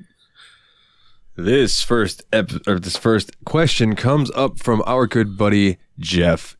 If you get Starfield, what is the first ship design that you're going to try to do? So, spoiler alert, we all have Starfield. So, in this game and in most games, especially Bethesda games, I'm all about cargo space. So, I literally started modding the first ship you get is what's it called? Ooh, the Prophecy? The Frontier. So I started modding the Frontier to have as much cargo room as space. Then I did the Mantis mission and I got the Razor Leaf. Started modding that. That's got like 2,300 kilograms of cargo space now. But it's hard in this game because like you add weight and it's like, hey, your ship's not powerful enough. You're not going to be able to move. And then you add engines and it's like you have too many engines or, your reactor's not powerful. Your reactor's not the right class for these engines, shit like that. And so it's kind of there's a little bit of skill in shipbuilding in this game, I'll say. But I didn't save it, but I did build a penis ship and I put that in the Discord, I believe. You built a giant dick. I built the dick ship. We talked about that. What's that up there? It looks like Johnson. a giant. Johnson. I'm surrounded by assholes. Keep firing, Keep asshole. firing, assholes. Man, so yeah, the shipbuilding part to me was basically error simulator. Yeah. Yeah. Because it was just constantly, I'd replace my reactor. You have things on your ship that are not to your reactor's level. Okay, so I would take the reactor off and find a better reactor, put it in. And then it was like, your ship's not high enough class to have this reactor. Yep. God damn it. Yep. All right. And so finally, when I got to the point where I could actually add shit on there, like I maxed out my ship stuff. That was when I started having a good time with it. You have too few landing gear. Well, there's nowhere to put another one, motherfuckers. Where do you want it to go? Then you add shit to add landing. It's like your ship's overweight and won't be able to move. Yeah, add more engines. I can't add more engines. You add more engines. Like you have too many engines on your ship. I added a new cab because so the original cabins that they put on your ships is a 1-person cabin. Yeah. Right? Or cockpit. Excuse me. Cockpit. And I ran with that for a long time, but then I got one of the bigger ones that has 3 seats up there, so it's like some Starship Enterprise style shit. Nice. And I put it on my ship, and my ship had that and these 2 big blazing fucking thrusters on the back. Nice. My ship was too long. Of course, by 1 meter.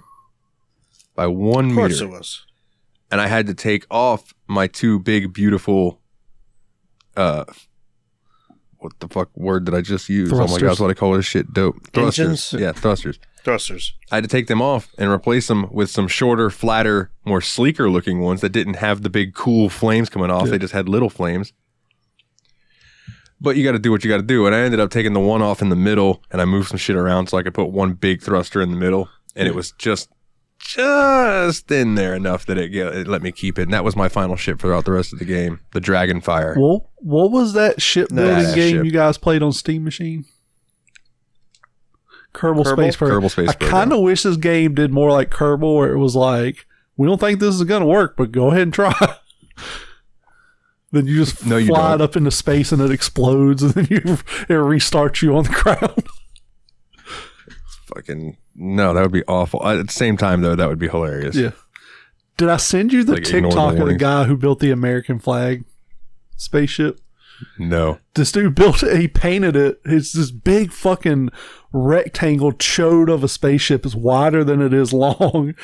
And he's like painted each individual component so it looks like an American flag.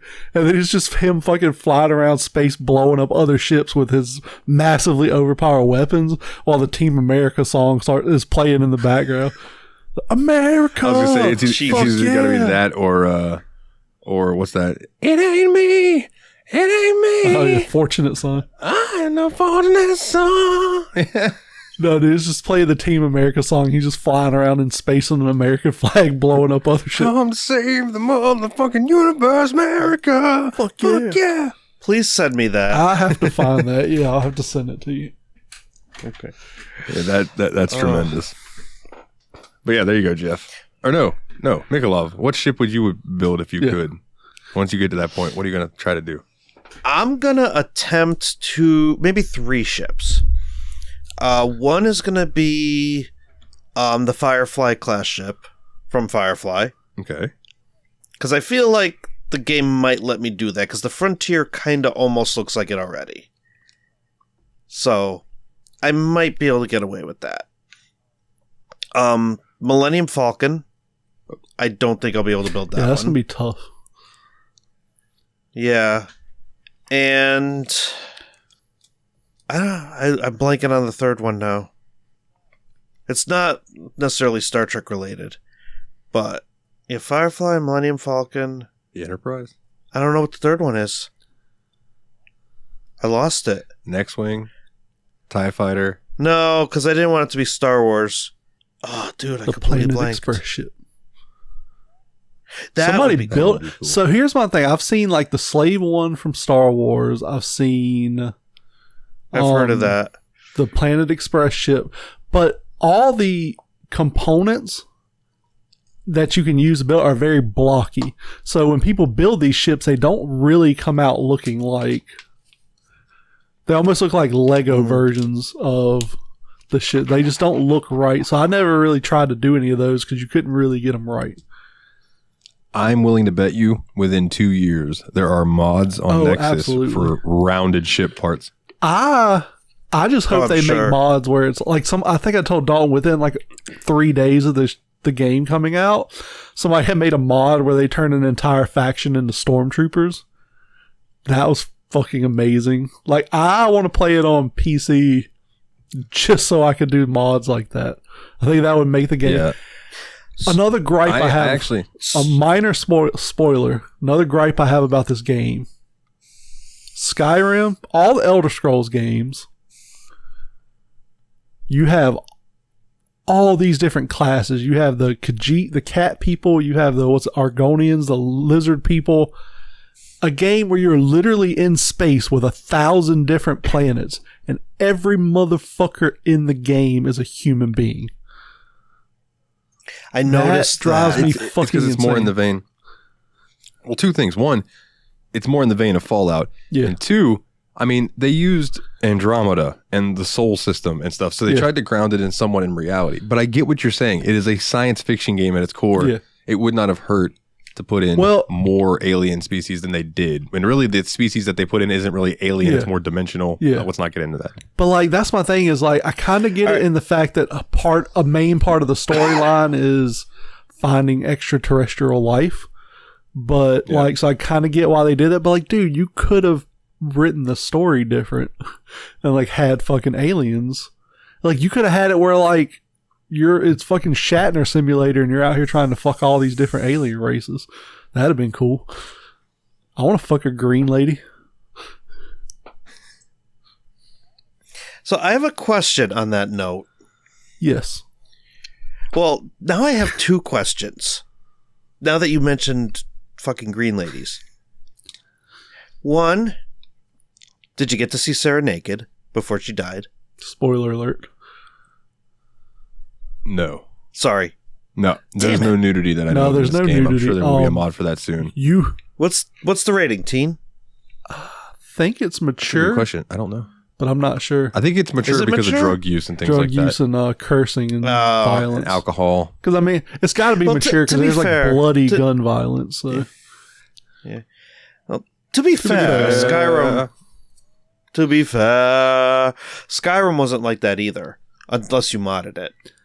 Yeah, that's true. will say you can go to a planet. I forget the name of the planet, but the place you land is called Paradiso, and you can steal a bikini, and you can like equip that on one of your female companions, so she'll be running. And what's her name? Sarah, the older British chick.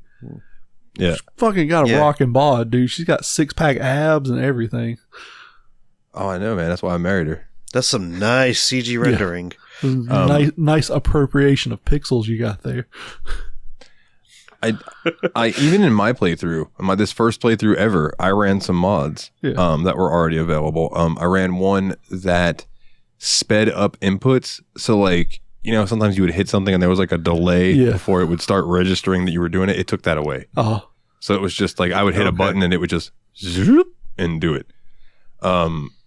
Another one I did like shortened a couple other things like that, and then one that I had lessened the amount of scans you need for everything. Okay. Like took it from like 5 or 6 to like 3. Yeah. All right, so I have another question. Hold on, what is it? Okay. So if you use the mod that lets you get achievements even though you use console on PC, and you use console on PC and you're on Game Pass, when you go to play the game on your Xbox, are you still going to have the stuff and are you still going to be able to get achievements? No, because I believe that the saves are different between Xbox and PC themselves. Yeah, I think the save files are different. Because I played it when I played on Game Pass earlier today. It loaded up my PC save. Maybe. On your Xbox? No, I was on the web browser. Oh, okay. Because it was cloud.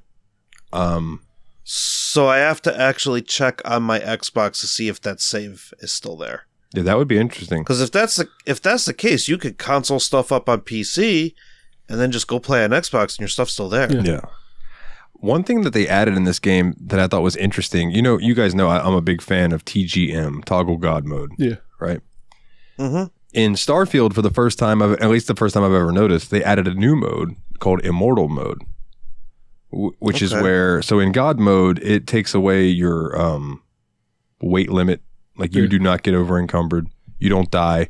You don't run out of ammo. You don't have to reload. Like all that kind of stuff.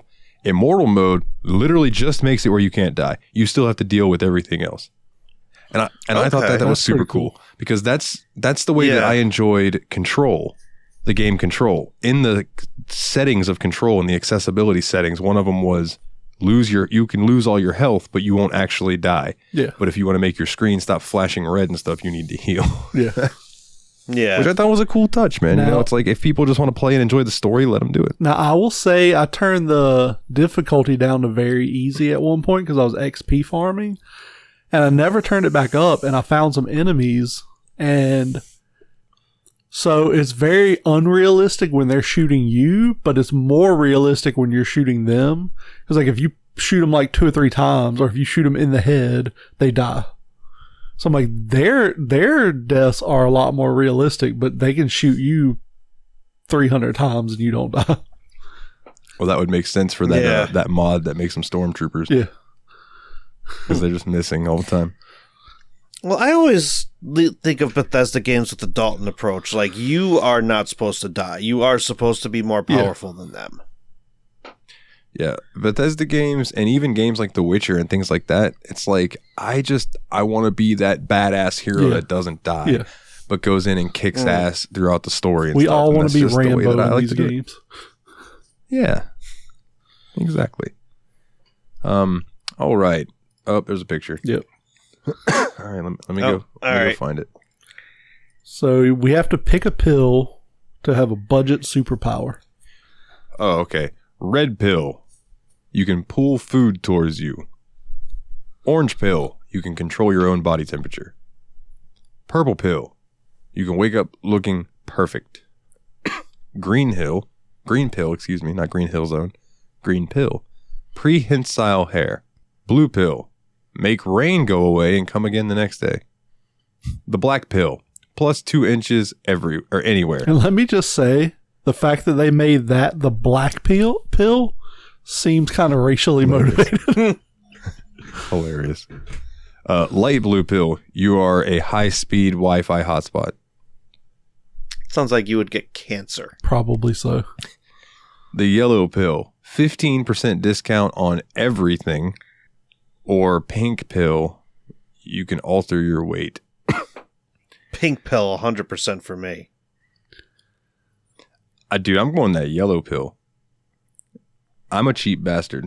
If I can save money, I want to try to save money. Yeah, 15% is not a lot of money, though. No, but it depends on what you're buying. And if you got others that add on to it. So like when I'm at work, or when I worked for Walgreens, I got a 15% discount as an employee. Right? So you take that and you add another 15% on it that I would just get off rip for being my superpower. So that's 30% off. And that doesn't count other things that might be sales and things like that. So it would add up if you were to do it smartly. Okay. I just don't want to be fat anymore. I'm over it. I was going to say, but also being able to just make myself shredded would be cool. So Adam, even though I don't really want to be shredded. Well, it's altering weight. I don't think it's altering muscle specifically. so Adam said pink and use it to start a weight loss company. I thought the same thing, but I didn't read it right. I thought it said can alter weight. It's only your weight. Yeah. So like, yeah. I'm trying to think of which. I mean, you could snake oil people with it. Yeah, but then you got to be be like, look at all this weight I lost. So I don't know if I want to be that dick. All right. I'm going to say it's between the light blue and the yellow.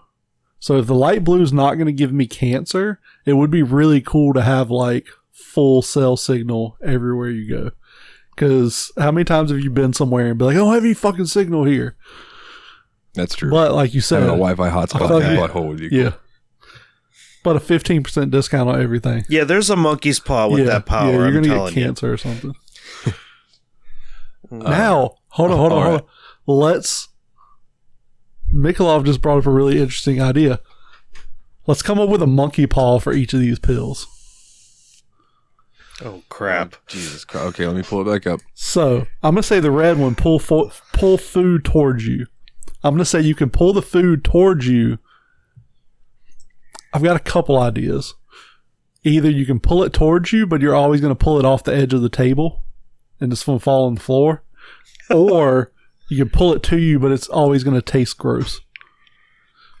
See, I was thinking if you pull it towards you, if it's hot, it will become cold, and if it's cold, it will become warm. I was thinking that too. That was another idea. That would be gross. What about you, Mikolov? You got an idea? Ooh, ice cream. Oh, Yeah, it's just vanilla soup. Oh, soup. Oh, so you can alter your weight, but it comes out as nonstop diarrhea for 24 hours. Yeah, you want to lose weight, you just have to diarrhea it Just out. shitting fat. Yeah. It's just all comes out. Or it comes out and then is sentient. I'm gonna say you can alter your weight. Are you my daddy? I'm gonna say you can alter your weight. It is way but too not, late. You can't change your weight. You can only move where the fat is in your body. So, like, if it's in your stomach, you're like, move it, but you move it to your chest. You have big man titties, or you move it to I'll your just arms. move it to my ass. Or, I would move my ass. titties to my butt. And then you got a big old juicy badonkadonk. You got a big old juicy grabbable badonk, but you have like respectable front. Dude, that's a great band name. Respectable Front. Yeah. So, orange. I'm just saying. Control your own body temperature. You can control your own body temperature, but if you accidentally get it too low or too high, you piss yourself automatically. I'm going to say you can control your body temperature, but only one direction. So, like, you can make yourself colder, but you can't make yourself warmer. Ooh, living in Florida, I'll take that, dude. Yeah, but then what I'll take happens that when the all winter day. comes around? You get one of those I'll go winters inside where where there's a it's fucking 20 heater. degrees. Then I won't use my power and I'll just sit in the heat. But that's what I'm saying is your temperature Winter in doesn't go Florida back is up. fake winter. It's like your body's 96 degrees, so you lower it to 94, and then it's just 94 forever. You can't bring it back up. Well, that doesn't make it, then it's just going to kill you eventually. Exactly. So you can only really use it for a little bit. That's the whole point. It's a monkey paw. Supposed to be dire consequences. Yeah, because your food falling off the table would be fucking terrible, Jerry. I mean, the whole point of you pulling it towards you is because you're hungry, but every time you pull it towards you, it falls off the table into the floor. That might be a great weight loss fucking gimmick. There you go. The food pulls it towards you, you can't have it. Wake up looking perfect, but Oh, easy, dude. you look like Rocky Dennis. See, mine is wake up looking perfect, but no one will ever compliment you on it. Oh, that's a good one. So what the fuck does it That's matter? painful. My thing with it is it says looking That's perfect. painful. Does that mean I don't take that as you come out looking like a model? You wake up without having to do your hair, hair's brush done. your teeth, or anything. Yeah. So, like, if you're ugly, you're ugly. Like, nothing's going to change. But I'm just saying, like, you wake up, you know, your breath is nice and fresh, your hair looks perfect, you fucking smell good, you're ready to go for the day, and then no one is like, hey, man, your teeth are looking whiter. Yeah. Hey, man, you smell good today. Like, hey, man, I like your hair. Hey, man, you look dapper today. Like, none of that. I could see that. Prehensile hair. Because, like, well, I was going to say, because I know at least, like, little thing, and I know you guys probably like this, too, like, Mikolov, I do not know your lady's name, so we'll call her Lady Retrogue. And then Jeremy, with you and Diana, I know like when they give you a little compliment, it's like it makes you feel good. You know what I'm saying? Yeah. That was like the other day I'm over at Brandy's house and I just give her a hug and she just goes, "Oh, you smell good today." And I just went, "Oh," and that just like that made my whole day. Little fucking compliments can make a dude's whole day. Oh, I just hit the mic. Yeah. I don't know. I've been married for 11 years. I don't get complimented anymore. Fair enough. So prehensile hair, but once a week it becomes sentient and tries to kill you. It's like you're laying in bed and your hair just starts choking you. You have to fight your hair for the whole day. That's all right. I don't have much left. I'm good. It won't reach my neck. Prehensile hair, but it always smells like burnt hair. Ugh, that's the worst. Always. Ooh, prehensile hair, but it's not the hair on your head, it's your body hair. All right. You guys are making me sad now. That's the whole point. We're All right, ruining speaking of this. sadness, the blue pill. Yeah. Make rain go away and come again the next day. This is But it's acid rain. Oh yeah. Ooh, or every day you every day you delay it, it's 3 times worse. It's like if you delay it today, if you delay a rainstorm today, it's a monsoon rain the next day. If you delay that, then it's like fucking hurricane rain. You delay it for a week and it's just this world-ending flood. It's a Noah flood. Yeah. You know what, though? I'd be okay delaying it for one day and then having it come back a little bit stronger, because at least during that one day, I could do the yard and just not have to worry about the yard becoming a jungle from it raining for like days. Like you know it's coming, so you're like, okay, I'm going to delay the rain till tomorrow. I'm going to take care of the yard, and then it's going to rain. And my yard's already done, so I don't have to go out and mow the Amazon. I just want to say that you saying a Noah flood made my brain go, damn, girl, is that ass the Red Sea? Because I'm about to spread them cheeks. Or part them cheeks. Excuse me, I'm about to part them cheeks. That was Moses, by the way. Was it Moses? Whatever. Bible stories. So, fish, mammal. What a grand and intoxicating innocence. So you add 2 inches anywhere, but when you add it, it adds 2 inches to one of your fingers. So you just have one finger, that random finger that's 2 inches longer than all the rest of them. See, I was thinking the opposite direction, where like you can add 2 inches anywhere, but like say, because every dude's like, well, I'm gonna add 2 inches to my dick. Well, then it's gonna take 2 inches away from each one of your fingers, so you immediately have little Donald Trump hands. I was thinking that, but I was thinking 2 inches out of your neck, so then like your head's just shorter. Dude, I grew up with a kid who his little sister, like her head basically looked like it sat on her shoulders. Yeah. Like I don't know how to describe it. She was a sweet little girl though. So we already said if you're a high-speed Wi-Fi hotspot, you get all over body cancer within like a year. 15% discount on everything. 15% discount on everything, but every store you go into, the employees think you're stealing. That's a good one. That's a good one. I was trying to think of like inflation causes everything to be 20% more expensive. That's right. 50% off on everything, but the lifespan is going to decrease 50%. So you buy bananas, you better eat them within a day or two. You buy an Xbox, that thing is breaking within like a couple of years. I thought you meant every time you buy something, it cuts your life in half by 50%. I was like, oh no, the lifespan of what you bought. I'll say 15% discount on everything, but you're always 17 cents short of what it cost. God. Oh, that's such an annoying You amount. guys and your monkey's paw money things. So you can alter your weight, like I said, but you can only move it around in your body. Mikolov said right. you get violent diarrhea. I'm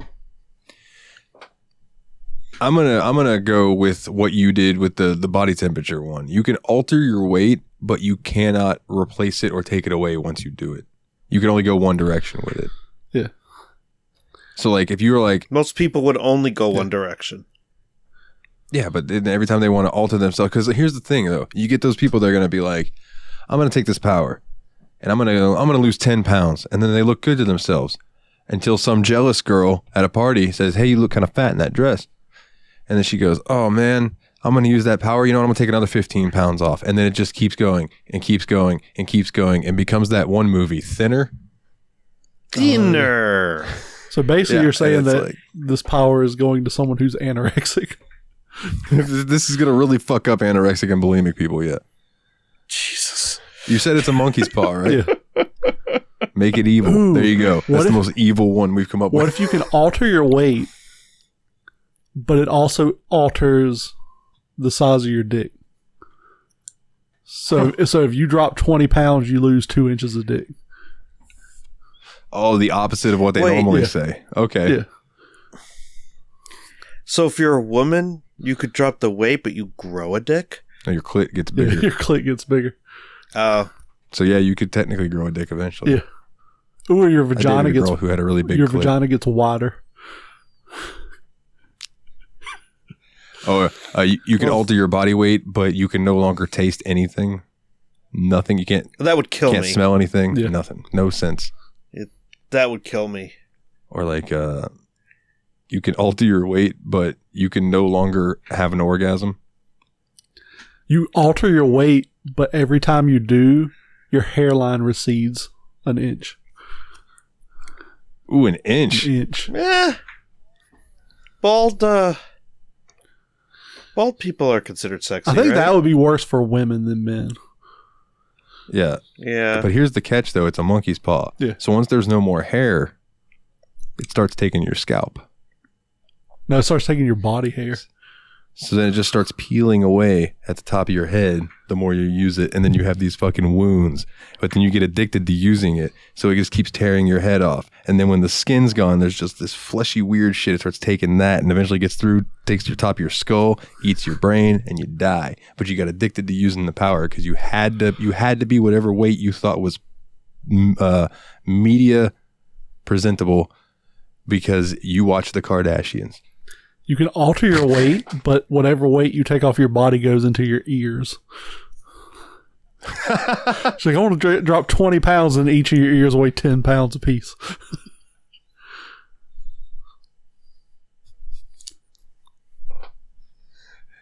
We're talking about the add 2 inches, but it would give you Donald Trump hands. You know how many motherfuckers we'd see walking around like, hi, how you doing? With these little fucking nub fingers. Yeah.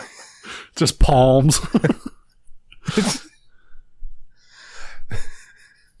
Okay. Ooh, you add 2 inches to your dick, but you lose sensitivity in it.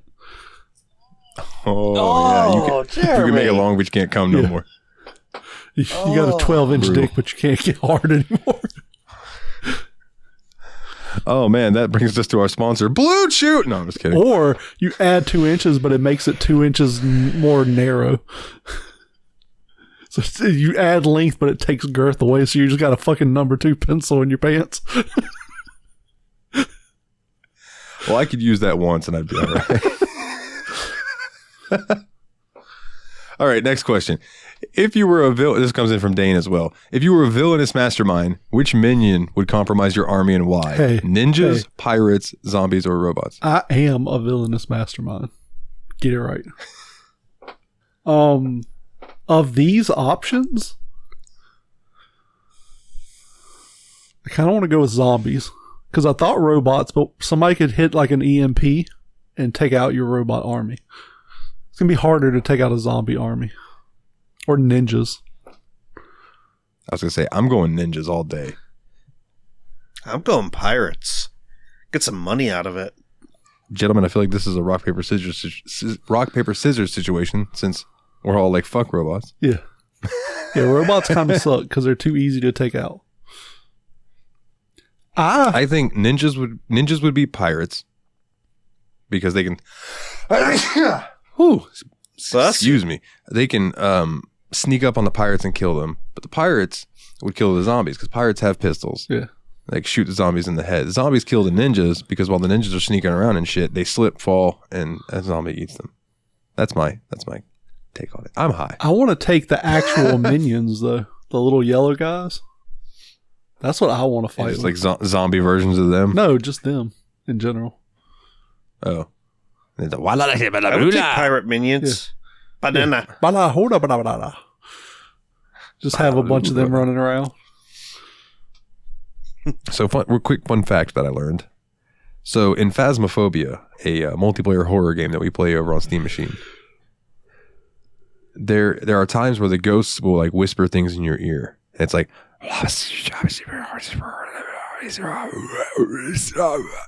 it's like reverse speech, right? Yeah. And you're like, what the fuck is that? I read an Easter egg thing the other day that said that is someone whispering into the microphone lines from the movie B-Movie starring Jerry Seinfeld. Nice. And then they took those lines and reversed them and used that. Nice. And that's the shit that's been scaring the fuck out of me is lines from B-Movie reversed. I want them. Have you actually listened to it reversed? I saw like other YouTube videos out clip. Yeah, and it was hilarious. I want them to do that, but I want them to do it with someone saying, "We're trying to reach you regarding your car's extended warranty."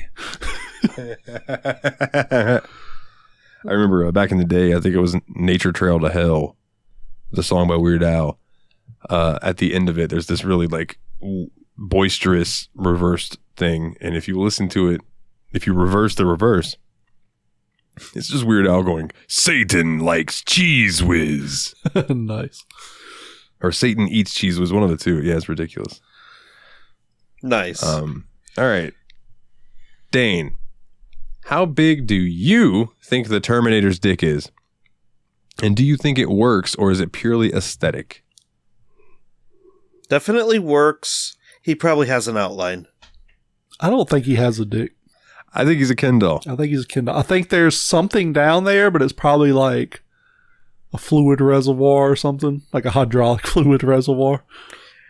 I think it works. It's just he doesn't feel anything. If they wanted to give it the authenticity, they might give him like the silicone dick and balls that flop around, but I don't think there's going to be anything going on there. Speaking of, do you remember watching a movie?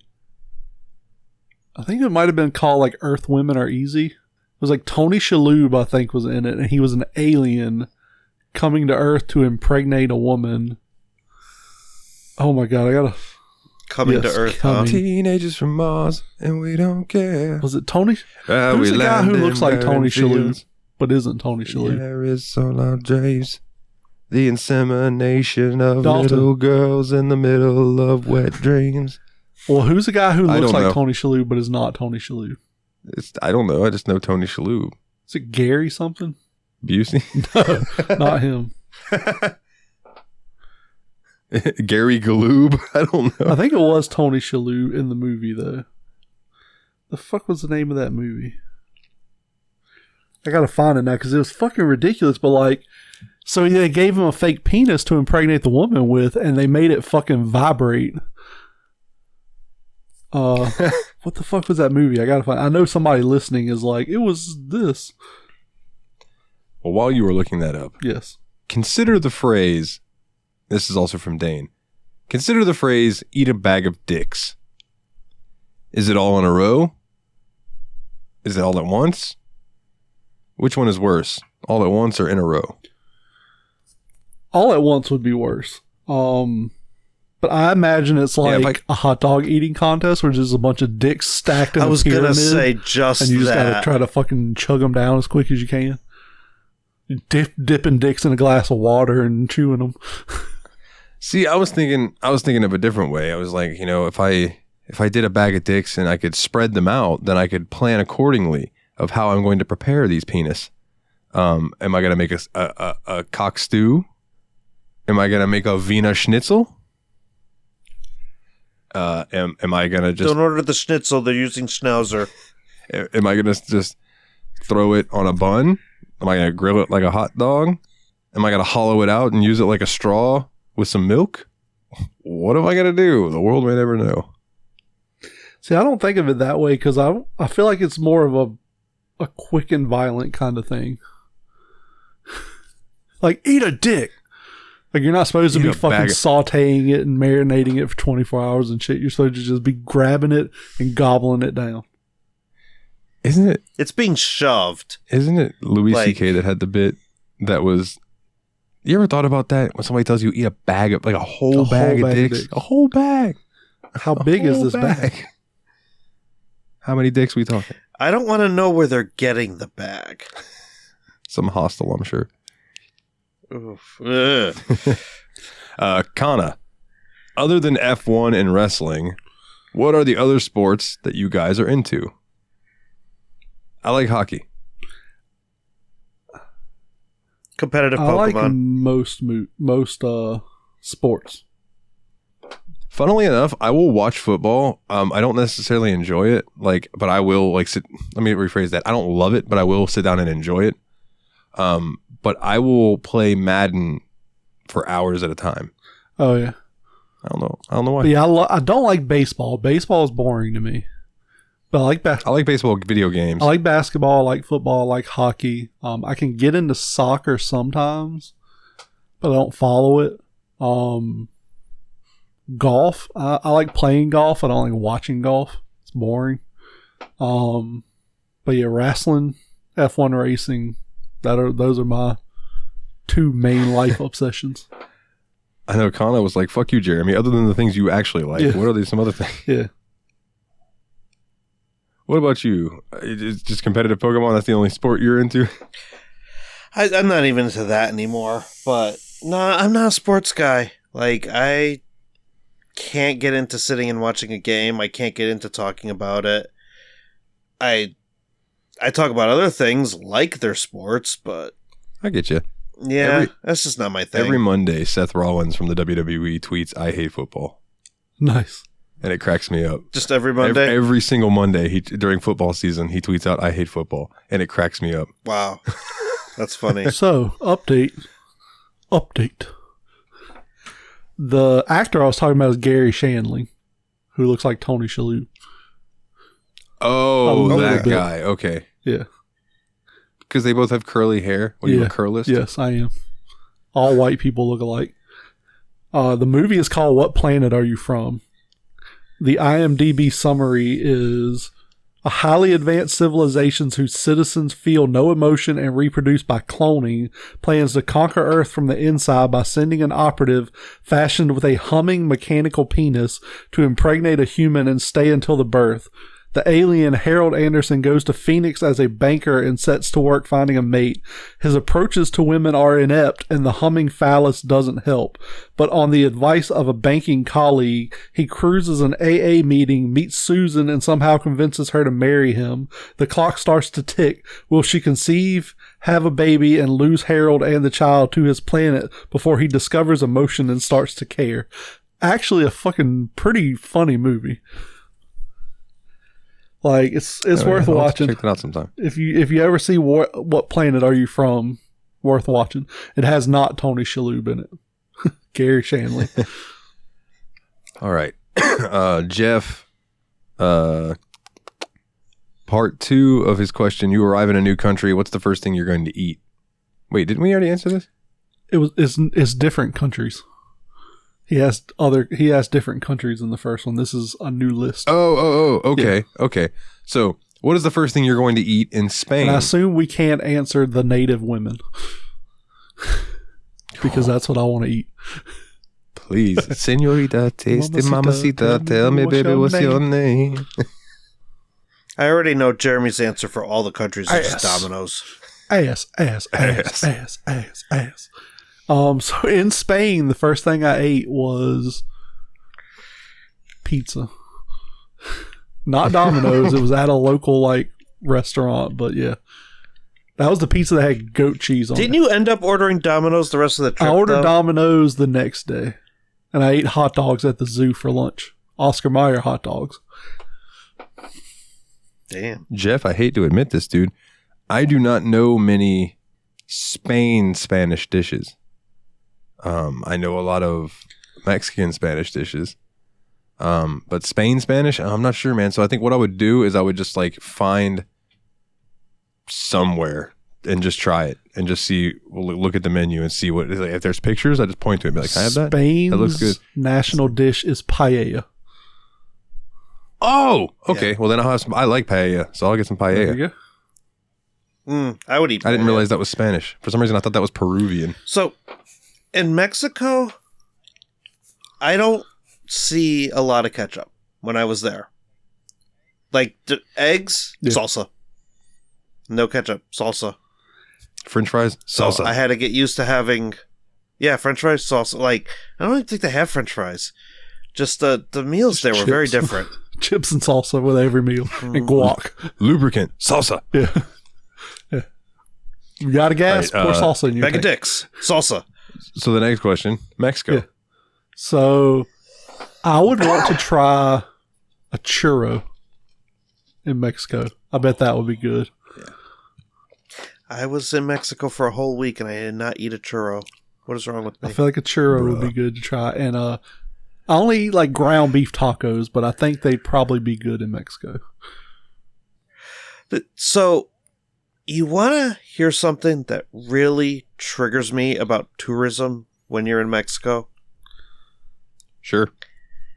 Every single... I was on a resort, so all Americans hanging out in Mexico. They all order Corona. Yeah.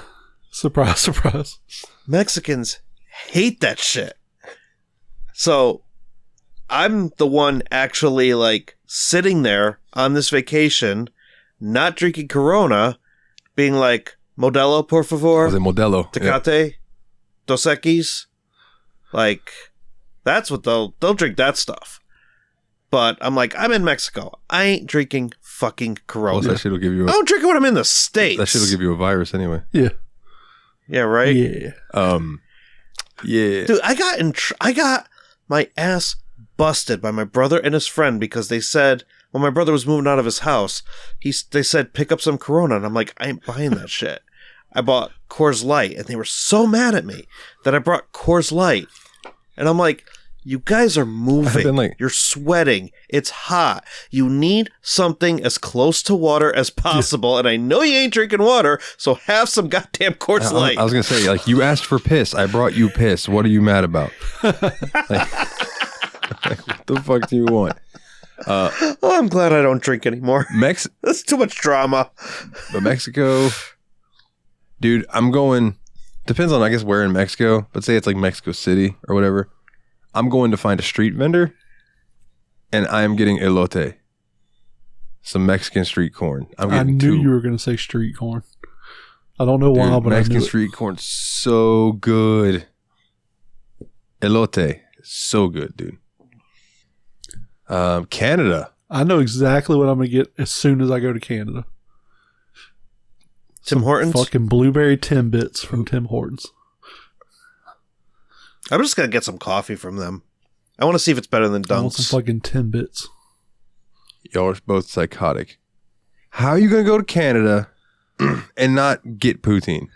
That sounds fucking gross. I get poutine here. Gravy on your French fries sounds fucking gross. Poutine I love gravy on my French fries. Poutine around here is not great. I don't know about where you live. I know you live up in the north, closer to where that's actually a thing. But poutine around here is very cheap. It's just meh. But dude, that's what I would get. Just some legitimate. That's like when I was in Rochester. What did I get? A fucking garbage plate. And you know what? It was delicious. But how do you know that the poutine here is shit? How do you know that's not just poutine? Maybe it's shit in Canada too. Because I cook enough to know gravies. Like, I can see a gravy. I can look at a gravy and be like, that's a good gravy, or that gravy was something out of a jar that they microwaved. Dude, okay, I've watched so many fucking, like, I've seen Anthony Bourdain go to Canada more times than I can count, bro. I've seen the man eat poutine. You're looking at it, it's a nice thick brown gravy with cheese curds in there.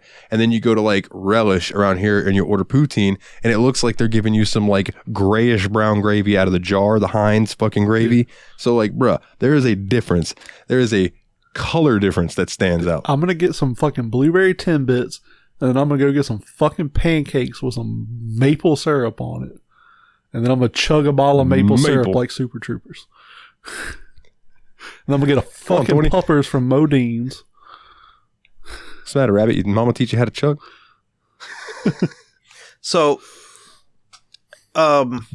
there's conventions a lot of the time up in Hartford, which is about a 30-minute drive from where I live. And there's a barbecue place there called Bear's Smokehouse. And a bunch of fat, hairy dudes. They have something that's called Paw Paw's Poutine, where they'll do the French fries, they'll do the gravy on it, but then you'll get like your cheese curds, and you're gonna get like pulled pork or burnt ends or like cornbread. Like that's good poutine to me. I would have bet money that you were about to say Papa's Poo Poo. Dude, Papa's Poutine is the best name for a dish ever. That's a really good name, yeah, dude. That's like the food truck around here that's called Limp Brisket. Now, we'll say Mikolov lives in the Great White North almost. Like, he's pretty close, so he probably gets better poutine there. I'm not that You're closer than we are, so you probably get better. Like, I imagine there's a sliding scale of poutine, but like the higher north you get, the better it is. Kind of like the closer. I'm pretty sure Niagara Falls is like 5, maybe 6 hours from where I live. And I'm just ballparking 15 hours from where I live, so we're on the worst end of the poutine scale, but we're on the better end of the like Cuban food scale. Yeah. You have south of the border over there, though. Cubano down here. South of the border is about 3 hours south of me. Okay. And it's north somewhere. I almost went there once, but I heard it's not good anymore. I heard it's just falling apart. It's kind of shitty. I never go there. Like, yeah, I think it was always shitty. It just was less shitty in the 80s and 90s. Oh, now there are people who, I don't get it. There are motherfuckers who will drive a 6-hour round trip to go buy fireworks. I'm like, dude, fucking call me un-American or whatever. Fireworks are fucking boring. Even when I was a kid, fireworks were boring to me. They're pretty to me. I like them, but like, I don't want to go drop a ton of money. No, these motherfuckers will drive 3 hours to South Carolina, spend like $3,000 on fireworks, and then drive 3 hours back just to drink beer and light them off in their yard. So, in Connecticut, air-based fireworks are actually they're legal here too. That's why they drive to South Carolina. So people will drive to, and my dad and my brother, my dad loved doing this when he was alive, and my brother still loves doing it, and I get dragged along for the ride. But I can't complain too much because then I get to actually light the fireworks. But we would do a Pennsylvania drive. Oh yeah.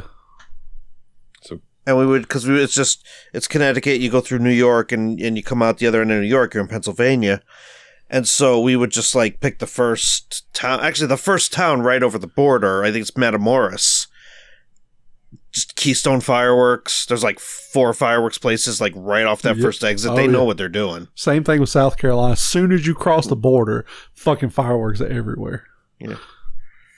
Yeah. Yeah, it can get down that like that down here too when there's droughts and they're like, there hasn't been rain, so there's a fire ban, so no fireworks. People will drive to Georgia to go buy those motherfuckers. Oh, yeah. Jeez. But yeah, people are crazy. I don't know.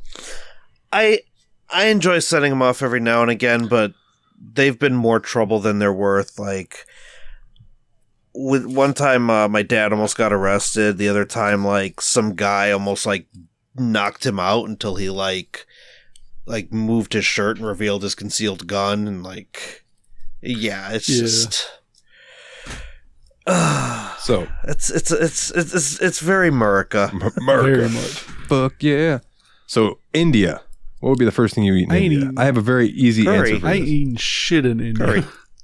I'm eating McDonald's. Yeah. Dude, I'm not eating Indian food in India. No offense to them, but like, I have heard too many stories of wrestlers going over and wrestling in India and then getting some kind of fucking parasite from the food because they're not used to it. Oh, that's valid. And almost killing them. My stepsister. Like William Regal almost died. My stepsister and her husband lived in India for a while, and like, she said she lost so much weight because she just shit her brains out the whole time she was living there. I'm like, nah, no thanks. I believe it. That's brutal. Yeah, no thank you.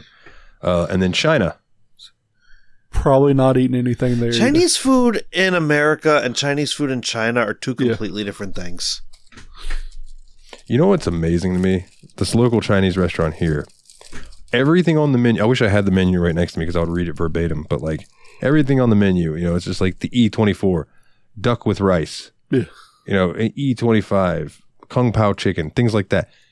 There's one of them that's like D29, and it's like Oceanica, and the description is like, this is my take on a classic Chinese dish that's very refreshing, and it's got like a legitimate description of it. It's the only thing on the whole fucking menu that has a legitimate description, so I ordered it one time. Fish sticks and mashed potatoes, isn't it? No, it was really good. It was a fish dish because it was, Oceanica. You can guess that it had fish in it, but the sauce that it came in, I did not like it because it was like a grayish clear sauce. It looked like pre-cum.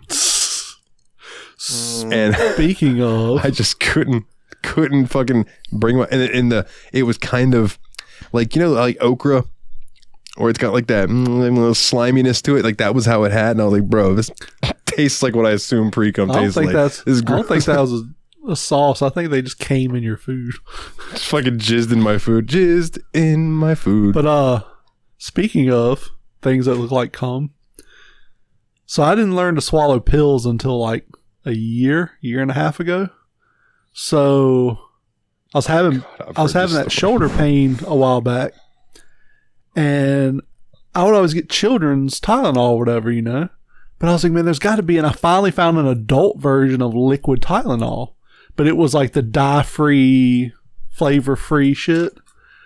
I'm not lying to you. When you poured this shit out in a cup, it was like viscous, milky white.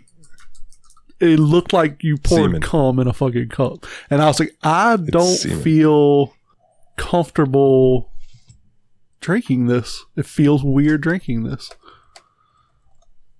Yeah, I would agree. Like, I don't know if I could swallow something like that. Yeah, I did. Like, I drank it like once, and I was like, yeah, I ain't doing this anymore. Yeah, dude, I do not blame you. It actually tasted okay, but it just the mental block I had with it was just horrible. So let's finish up this question so Mikolov can get out of here because he works early tomorrow. So yeah, and I'm being stubborn. I'm gonna try and finish my video tonight. Oh no! Please, like I've told you before, your content comes first, my good sir. Yeah. So, but it'll be easy because I can slot you in, and then your audio will just end, and ours will keep going. So it'll be fine. Okay, perfect. I didn't want to inconvenience you too much. Nah, dude, it ain't no big deal at all. At the same time, I feel bad. I want to like write this out, but it is we got a lot late. of questions. No, yeah, absolutely. And we got exactly. So that's why I was like, nah, man, go ahead. But so before you go though, what would you order for the first thing in China? McDonald's. A Domino's pizza. I just don't trust it. I love Chinese food in America, but I don't know if I can eat Chinese food in China. Yeah, because you might be getting dog and not know it. Yeah. Yeah, exactly. One of my ex-girlfriend's stepdad was from the Philippines, and when he was a kid, he had a pet dog, and he came home from school one day, and it was missing, and his dad asked the neighbor, and the neighbor was like, oh, I didn't know that was your pet. I cooked that and ate it. So they just thought it was a stray dog, and they just caught it and ate it. Dude, my parents, when they were younger, like my mom would tell stories about how my grandfather would bring chickens home and they would play with the chickens or they would play with rabbits, and it would be like, oh, we get to play with the rabbits. And then they're like, can we play with the rabbits after dinner? No, we ate them. That was dinner. Yeah, that was dinner. Yeah, that was dinner. You ate the rabbits on your plate. Your butthole's going to play with them in the morning. Oh, I knew you were going to turn that somehow into a butt joke. So, Jeremy, I'm assuming you're going to go for Domino's, McDonald's, or Pizza Hut or something. Domino's in China. Yeah. Fair enough. Well, dude, thank you for joining us. Oh, go ahead. I have a buddy, the same buddy who questions your penis size. He lived in China for a while. I'm going to ask him tomorrow morning what he ate. Yeah, ask him. Let him know that I'll start an OnlyFans just for him. Yeah. Oh yeah, he'll be your first subscriber. You know what's funny? One thing. So I went to Ireland, and I ate at Burger King while we were at Ireland, and they had the same menu we have here. But I love original chicken sandwiches. Their original chicken sandwiches were different over there, but they were actually better. Like sometimes I will crave an Irish original chicken sandwich just because it tastes different. Irish chicken sandwich. Yeah, it just tastes different. It was fucking good. I heard the McDonald's in Italy are like food that like is homemade or like as home cooked as you could get from a fast food joint. Like you could get pasta there because the food is just so good in Italy that if they don't like step it up at their McDonald's, nobody's going to go to McDonald's. Right? Hey, can I get a pasta with a mac sauce? I have to imagine if you go to Italy, and saying this as the person who eats fast food all the fucking time in other countries, if you go to Italy and you eat just fast food, like you're doing yourself a disservice.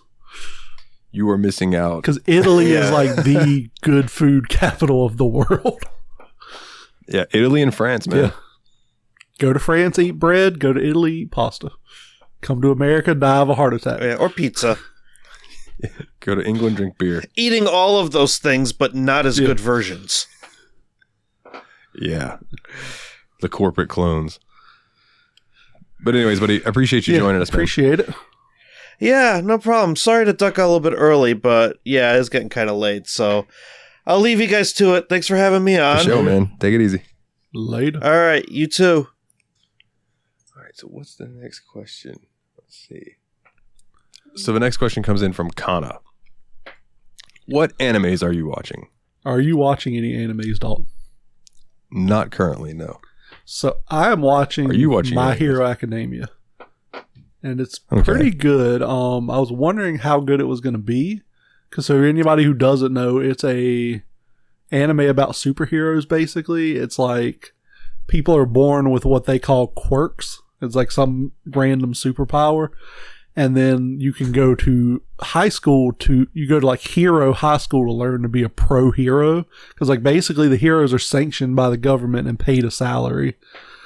And it's actually pretty good. Like I'm enjoying it. I think after I watch that, after I finish that, it pains me to say it, I think I'm going to watch Star Wars Rebels.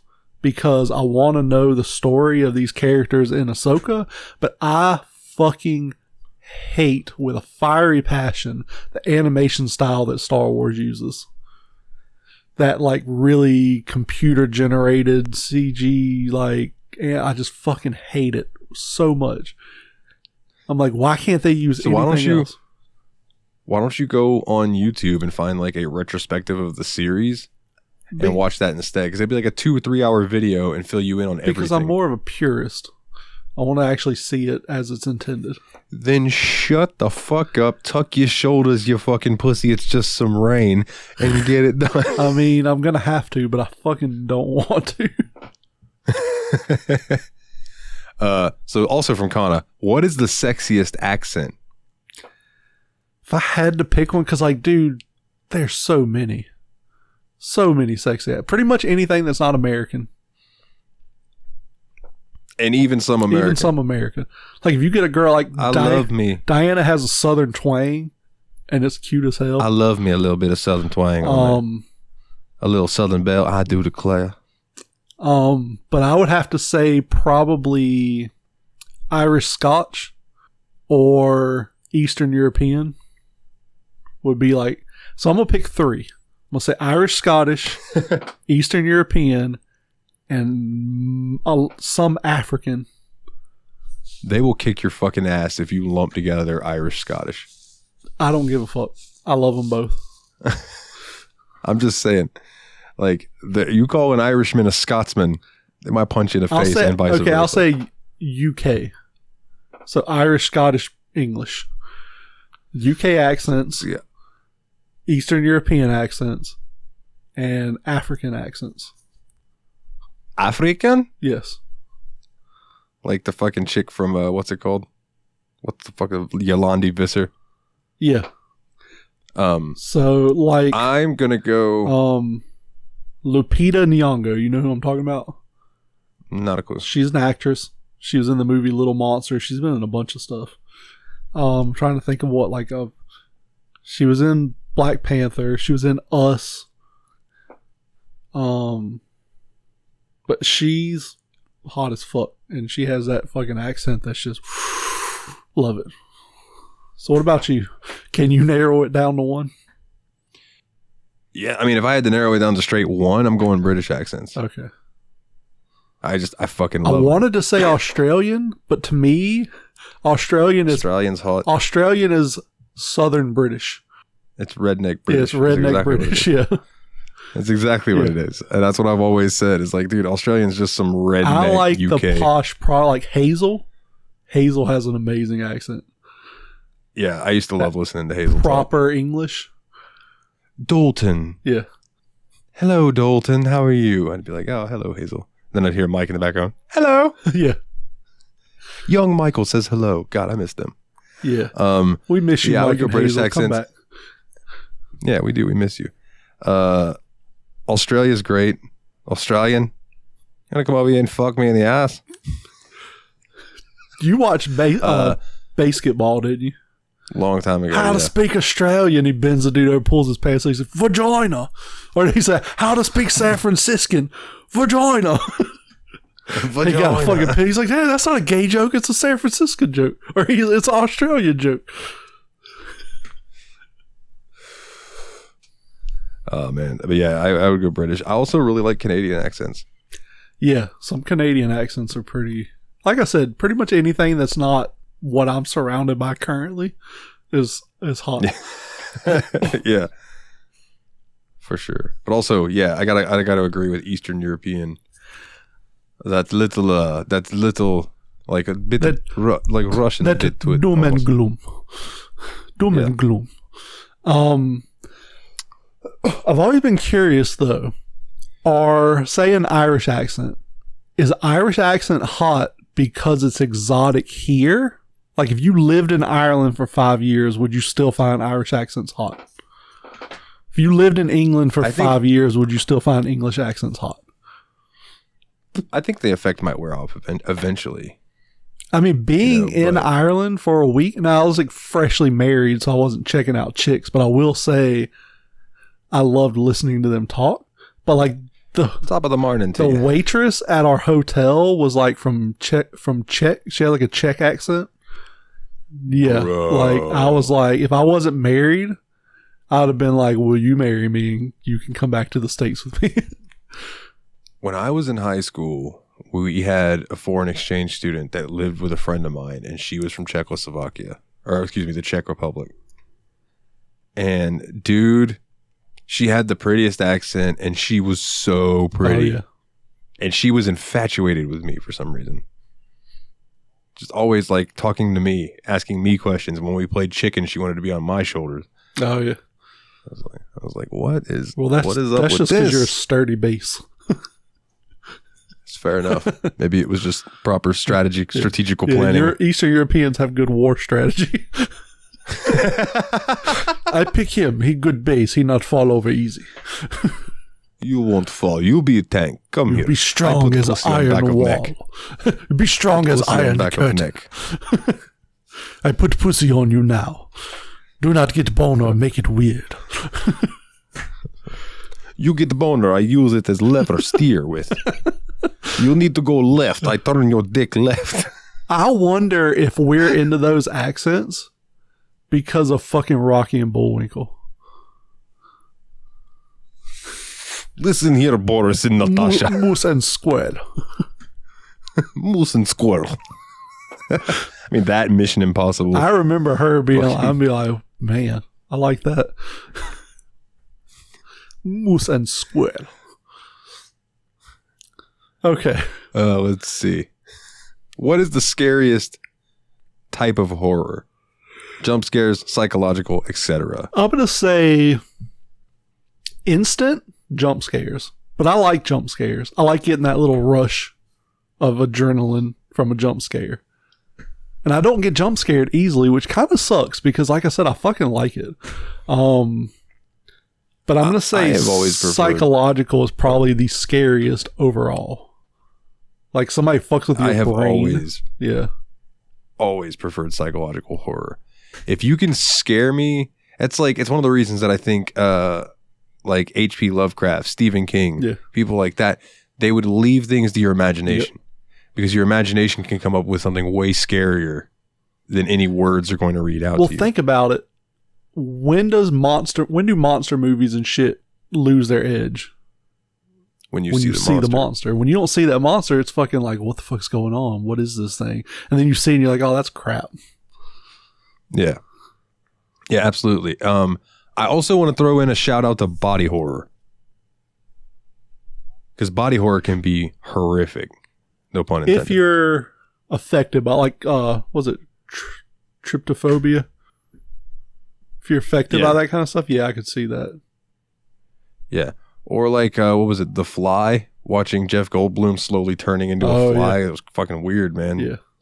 It's weird. Or even when you, like we mentioned earlier, Thinner. That's an example of body horror. Yeah. So what is the scariest video game that you have ever played? I'm going to say Left 4 Dead whenever I heard a fucking witch start crying. Like, that's one game that I fucking froze in place and was like, I don't want to go any further. Like, I don't know where this bitch is. I don't want to go. Like, I want one of these NPCs to go find her. Did I ever tell you about my first interaction with a witch in that game?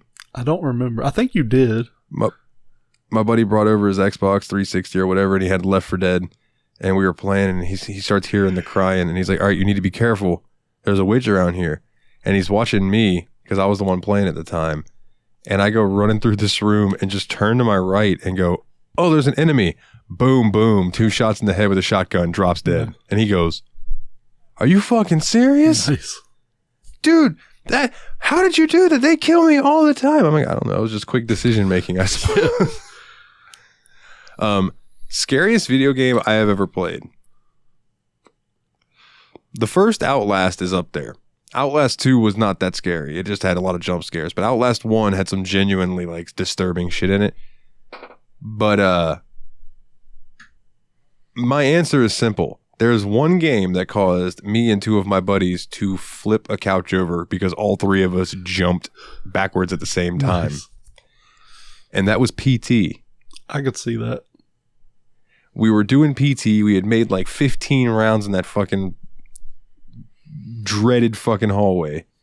Dreadful. That was the word I was looking for. Dreadful. And we're coming in, and this time we go in, and the bathroom is slightly cracked open. And I'm like, oh man, what's going on in there? So of course I walk over and I'm looking in there, and you can't see anything. So I zoom in, and there's a jump scare where Lisa appears and like shrieks at you and then slams the door. Yeah. And me, Shane, and Danny all went, fuck, and jumped backwards at the same time and flipped this fucking couch we were sitting on straight backwards. Nice. Like, it was a 2-person couch, the 3 of us on it, but still, like, yeah, it was tumped over. It was great. I will say the Dark Pictures anthology, the first game, Man of Medan, it's pretty good, like, psychological. Y'all should play that as part of your scary game. It's pretty short. You should play it as Spooktober? You should play it as one of your Spooktober games. It's really fucking good. You can get different outcomes. So like all 3 of you could have a different ending to the game. It's only like 4 to 6 hours, so it's super short. But dude, it's so fucking good. But yeah, there were some jump scares in it that got me, and who was I? Me and Jen were dating when I played that, and it got both of us pretty good. We played it in one sitting. But it's like psychological, like what the fuck is going on? Like, oh my God, like what, how are they going to explain this? Is that the one where they're like in the tomb? No, this one they are on a boat. Oh, I'm thinking of House of Ashes or something, aren't I? So fuck. I'm gonna look the order up now because Little Hope is the second one. Where you're like Little Hope starts out like, what the fuck just happened? So let's see. Man of Medan, Little Hope, House of Ashes, The Devil in Me are what are out so far. Because it's supposed to be 8 games in total. And they did The Quarry too, right? Or is that no, a different that's developer? The people who did what's the fucking horror game that's like that? The older one? Oh, Until Dawn. Yeah, Until Dawn. Until Dawn. Yeah. Okay. They did that. I got you. Apparently there's a spin-off game called Switchback VR for PSVR 2. Well, that's but cool. yeah, y'all should I'm gonna say the 3 of y'all should play Man of Medan. Like you'll get hooked on the fucking Dark Pictures because all of the games are tied together through an outer narrative. It's pretty fucking cool. I think you'll really like it. So I'll check it out. Like I said, I own Man of Medan at least. Yeah, and it's fairly cheap, I think. I haven't looked at it on Steam, but somewhere you can find it. Like if they don't have it. So this next question also comes in from Adam. Do you have any fears or phobias? I don't like snakes.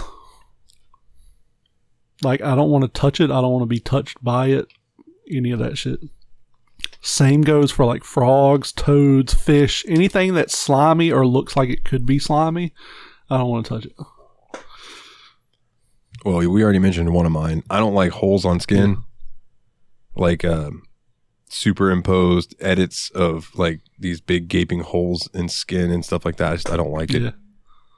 Freaks me the fuck out. What about a big gaping butthole? No, that's okay. One big hole is all right. What if the vagina and the butthole are gaped open? That's pretty fucking hot. That's okay. It's not a cluster. That's pretty hot. Yeah, no, I get what you're saying. Like, it's a whole thing. Tryptophobia? Yeah.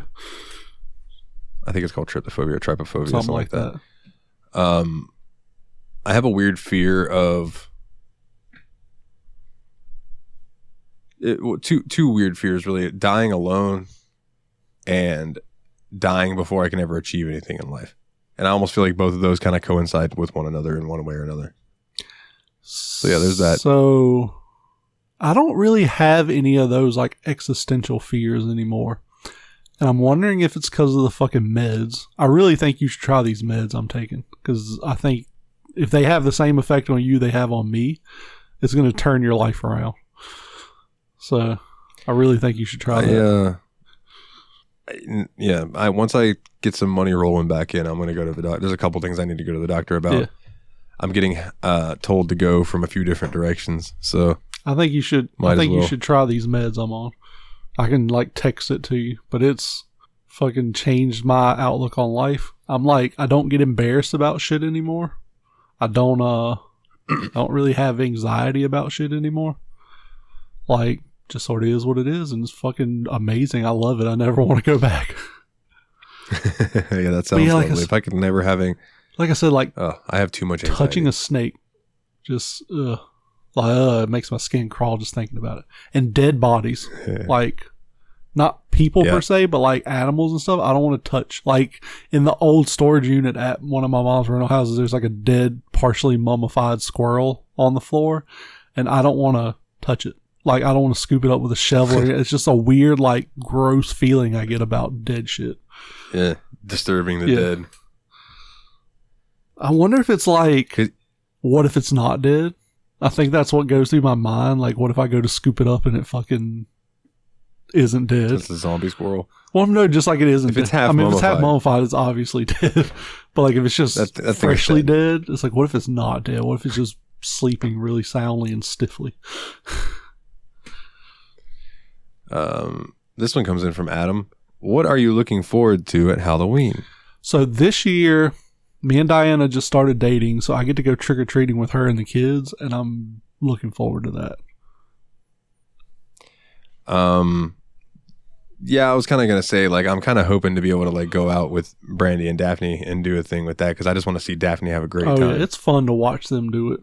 But if that ends up not happening for one reason or another, I guess I'll be sitting at home watching horror movies. Maybe playing come a up horror here. Game. Go trick-or-treating with us. Dude, I do want to come up there and visit, but we've already talked about that. Yeah. Adam, do you have anything good that you want / have bought for others for Christmas? So is he saying, do we have anything we want to buy for others or good gifts we've bought for other people? Do you have anything good that you want to buy or have bought for others for Christmas? I gave my stepdad an 85-inch 4K TV for Christmas this year because we brought the two youngest kids over to my parents' house, and my stepdad got the Wii stuff out so Rowan could play Wii, and he was playing baseball, and they had the little plastic, like, clip-on sports equipment things for the controller. And I guess he didn't put the baseball bat one, he didn't click it on all the way. So he went to swing one time, and when he swung, the Nerf baseball part came off, hit the middle of their TV, and busted it all to hell. So my stepdad was like, don't worry about it, it's an accident, blah, blah, blah. But I was like, I feel kind of bad. So I hadn't gotten him a birthday present, so I was like, went to Best Buy and got him a 85-inch TV and put it on my Best Buy card, so I have like 2 years no interest to pay it off. So I guess that kind of counts. Recently, I mean, for Christmas, I don't remember everything I bought Mehgan, but I bought her a hard copy complete set of A Court of Thorns and Roses, the book series. Nice. And it even included the one that normally doesn't get included in the collections, and she was like super fucking hype about it. Nice. I got her that and a gaming mouse. So like that's the most recent thing I can think of. Yeah. I actually, you know what's funny is that I am looking, so this week is Brandy's birthday. Yeah. So like I'm looking around me and I'm looking at her birthday gifts, but she listens to this show So you can't say it. sometimes. So I'm not going to say what they are. That's my thing. I'm not going to Until give after the away fact. any gifts because I don't know who's. I know Yeah. that's listened. So, but yeah, I am apparently a very good gift giver, and I feel like it's 100% because I pay attention. Like if me and Diana are walking through the mall and she's like, "I really want this," I make a little mental note of that, and then I have ideas to get her for presents. Yep. I remember one time texting Brandy and being like, "What was that Oasis drink that you really liked?" And she told me what it was, and I magically made a case of it appear for her. Yeah. You know, I'm not. She was like, "I don't know where you got this or how you got it, and I'm not going to reveal my secrets." She was like, "But thank you." I was like, "Yeah, no worries."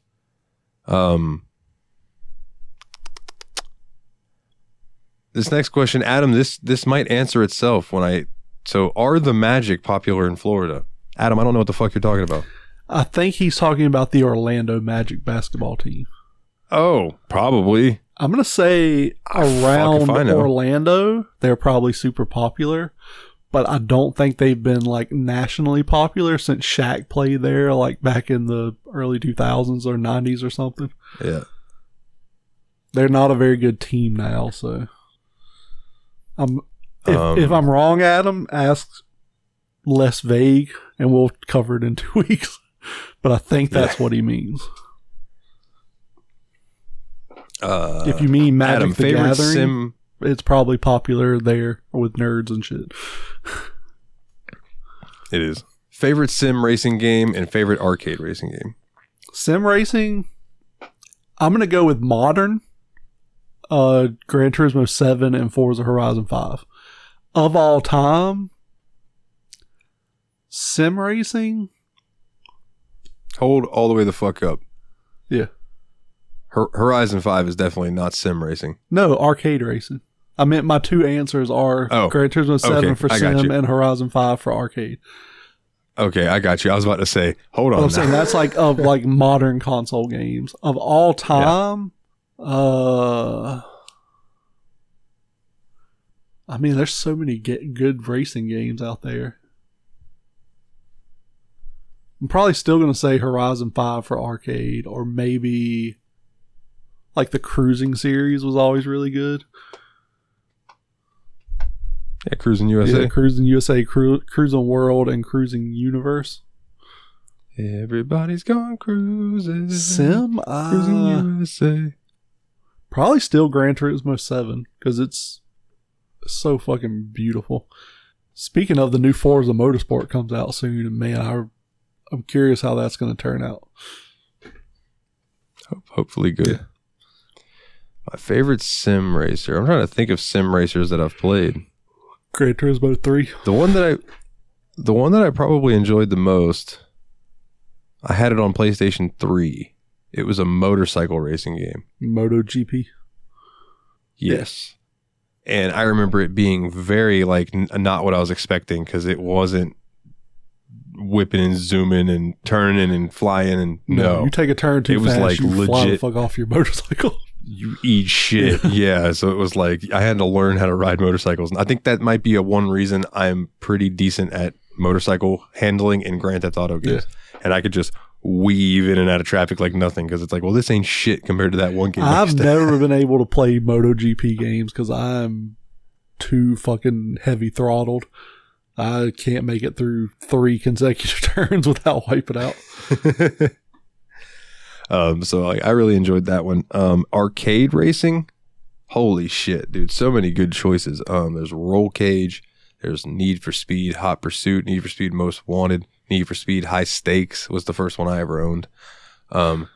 You got your Forza Horizons, you got Grip, Need for Speed, you got Garfield Kart. Need for Speed Underground 2 is Amazing. that's my answer. That game's fantastic. Midnight Club 3 Dub Edition Remix. Fuck. That's a tie between those. Those were my two favorite racing games growing up because of the level of customization that you could do. I didn't even give a fuck about the racing. I just like customizing the shit out of the car. I think it was Dub Edition where you could put hydraulics on your car, and then I would just ride around and fucking bounce that shit. Dude, in Dub Edition, I had a Chrysler 300Z. Chrysler 300. I think that's C. Yeah, like just the big pimp car, basically is what I call them. I had that motherfucker with like 30-inch gold Daytons. Yep. So like your tires were like an inch thick. And I wouldn't even race in it. I'd just go driving. Yep. Just cruising around, listening to music. I did the same thing with an Escalade. Put the biggest wheels I could put on it with the fucking air suspension, and then I would just drive it and raise it and lower it, raise it and lower it. And I remember I had a black and green Lotus Elise that was badass. And then I had a motorcycle in that game that was like the fastest motorcycle in the entire game. And it was so fast that if you were anywhere near top speed, you couldn't control it. Yeah. It just starts fucking... There was nothing you could do. It would just wobble. Yep. Yeah. Hit that speed wobble. Which sucks on skateboards, by the way. If you've never eaten shit on a skateboard from speed wobble, it's not fun. Adam, what is a JRPG that you want to play but haven't, Dalton? Yeah, Dalton. Man. Yakuza 7 Like a Dragon. Is that a JRPG? Yeah. I mean, I know it's turn-based, but I didn't know if it qualified as a JRPG. I mean, that's what qualifies a JRPG usually is the battle system, in my opinion. Well, then that would be my answer too. Because I don't really care about JRPGs, but I do want to play that. What else? There's some Neptunia games I haven't played that I'd like to play. One of them's actually winning a poll right now over on Steam Machine. The Record of Agarest War games, the Disgaea games, Trails of Cold Steel, the Crossbell Trails series. There's more Tales games, Tales of Arise. This is a loaded question, Adam. Let's put it this way. I want you to go through and look through the Steam Machine games. All of the JRPGs that you see that are not on the list of games that we've played, consider them answers for that one. Because I really want to play a lot of JRPGs. And this next one is from Adam for Jeremy. What is a game that you want to play but haven't? You don't get a caveat. No, there's so many games I want to play. Right now, the top of the list is probably Yakuza Kiwami 2. But like, I have Lost Judgment that I haven't played yet. I really want to get to that. Spider-Man 2 is coming out soon. I will be playing that the day it comes out. You know what's a game that's coming out soon that I'm super hyped for? What? It's Stalker 2. Yeah. That game looks sweet. Go continue. Trying to think of any other ones. That's probably good for now. There's a lot more, but I'm gonna roll with that. Like I said, Kiwami 2 is top of that list. All right, another one from Adam. Fuck, marry, kill. Werewolf, Mummy, Frankenstein. Excuse me, Frankenstein. Frankenstein. The Frankenstein. So you don't want to marry Frankenstein because he's Jewish. You a Frankenstein your mattress. He's Jewish, so he's gonna chew on your ass every chance he gets. Boo, that was racist. I know. I was gonna say, what does that even mean? Like, Jewish women nag the shit out of you. He's Jewish. He's gonna nag the shit out of you. He's gonna be a cheapskate. I got you. He's a Jap.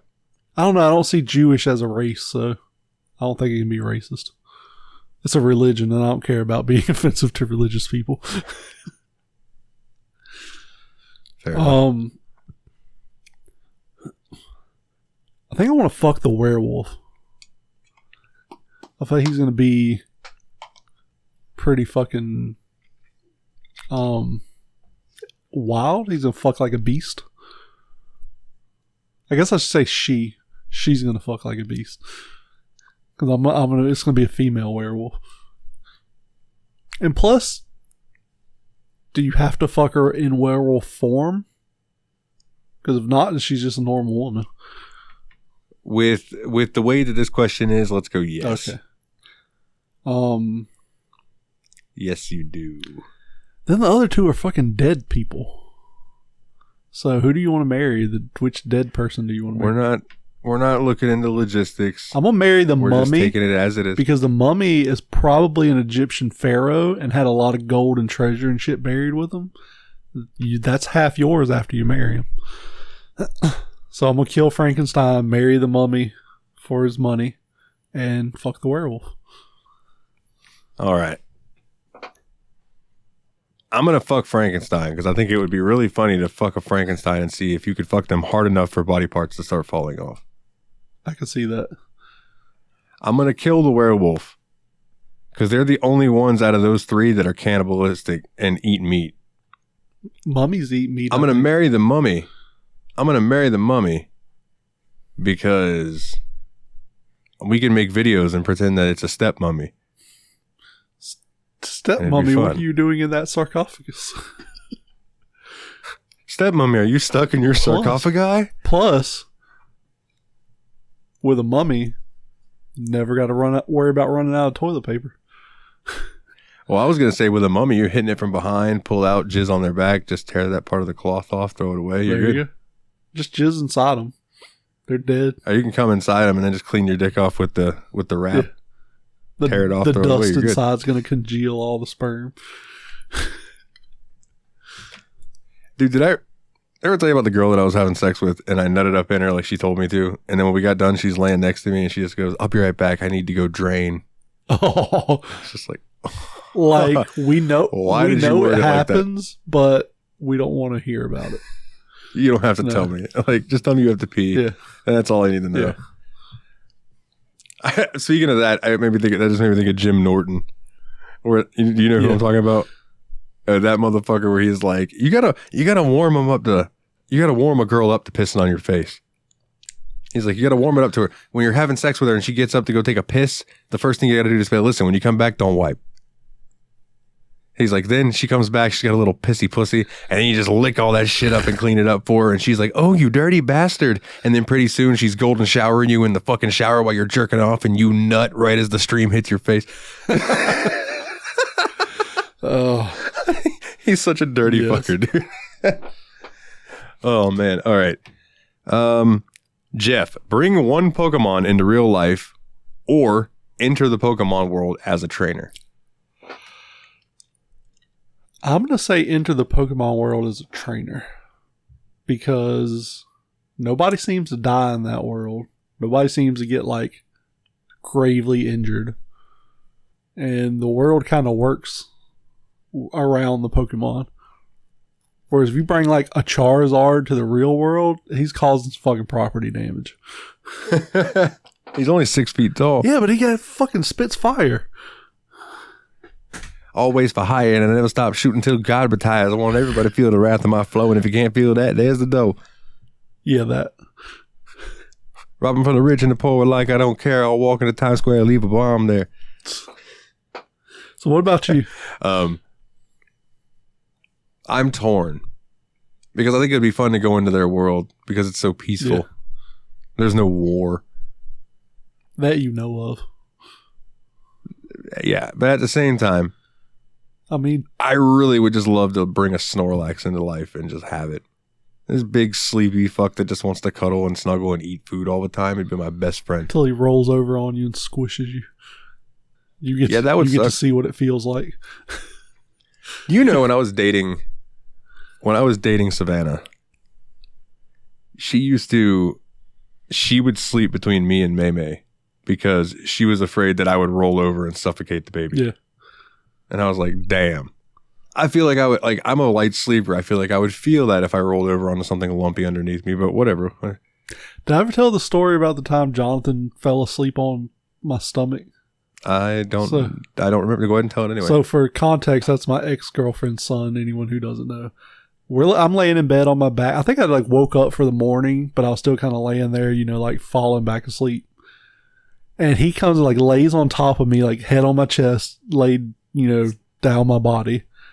And I'm laying there on my back, and apparently I fell asleep, or like was almost asleep, and without thinking rolled over on my side, and just all I hear is boom. I fucking just dumped him off in the floor. He was asleep. Right off the bed. So he just kind of wakes up all like, what just happened? Like, he didn't get hurt, luckily. But yeah, it was just like the fun. I was like, as soon as I heard him thump, I like woke up and realized what had happened. I was like, oh shit. He like I was like, come on. He got back in the bed. That's tremendous. Oh yeah, it was fucked up, but it was funny in retrospect. All right, we got another one from Adam.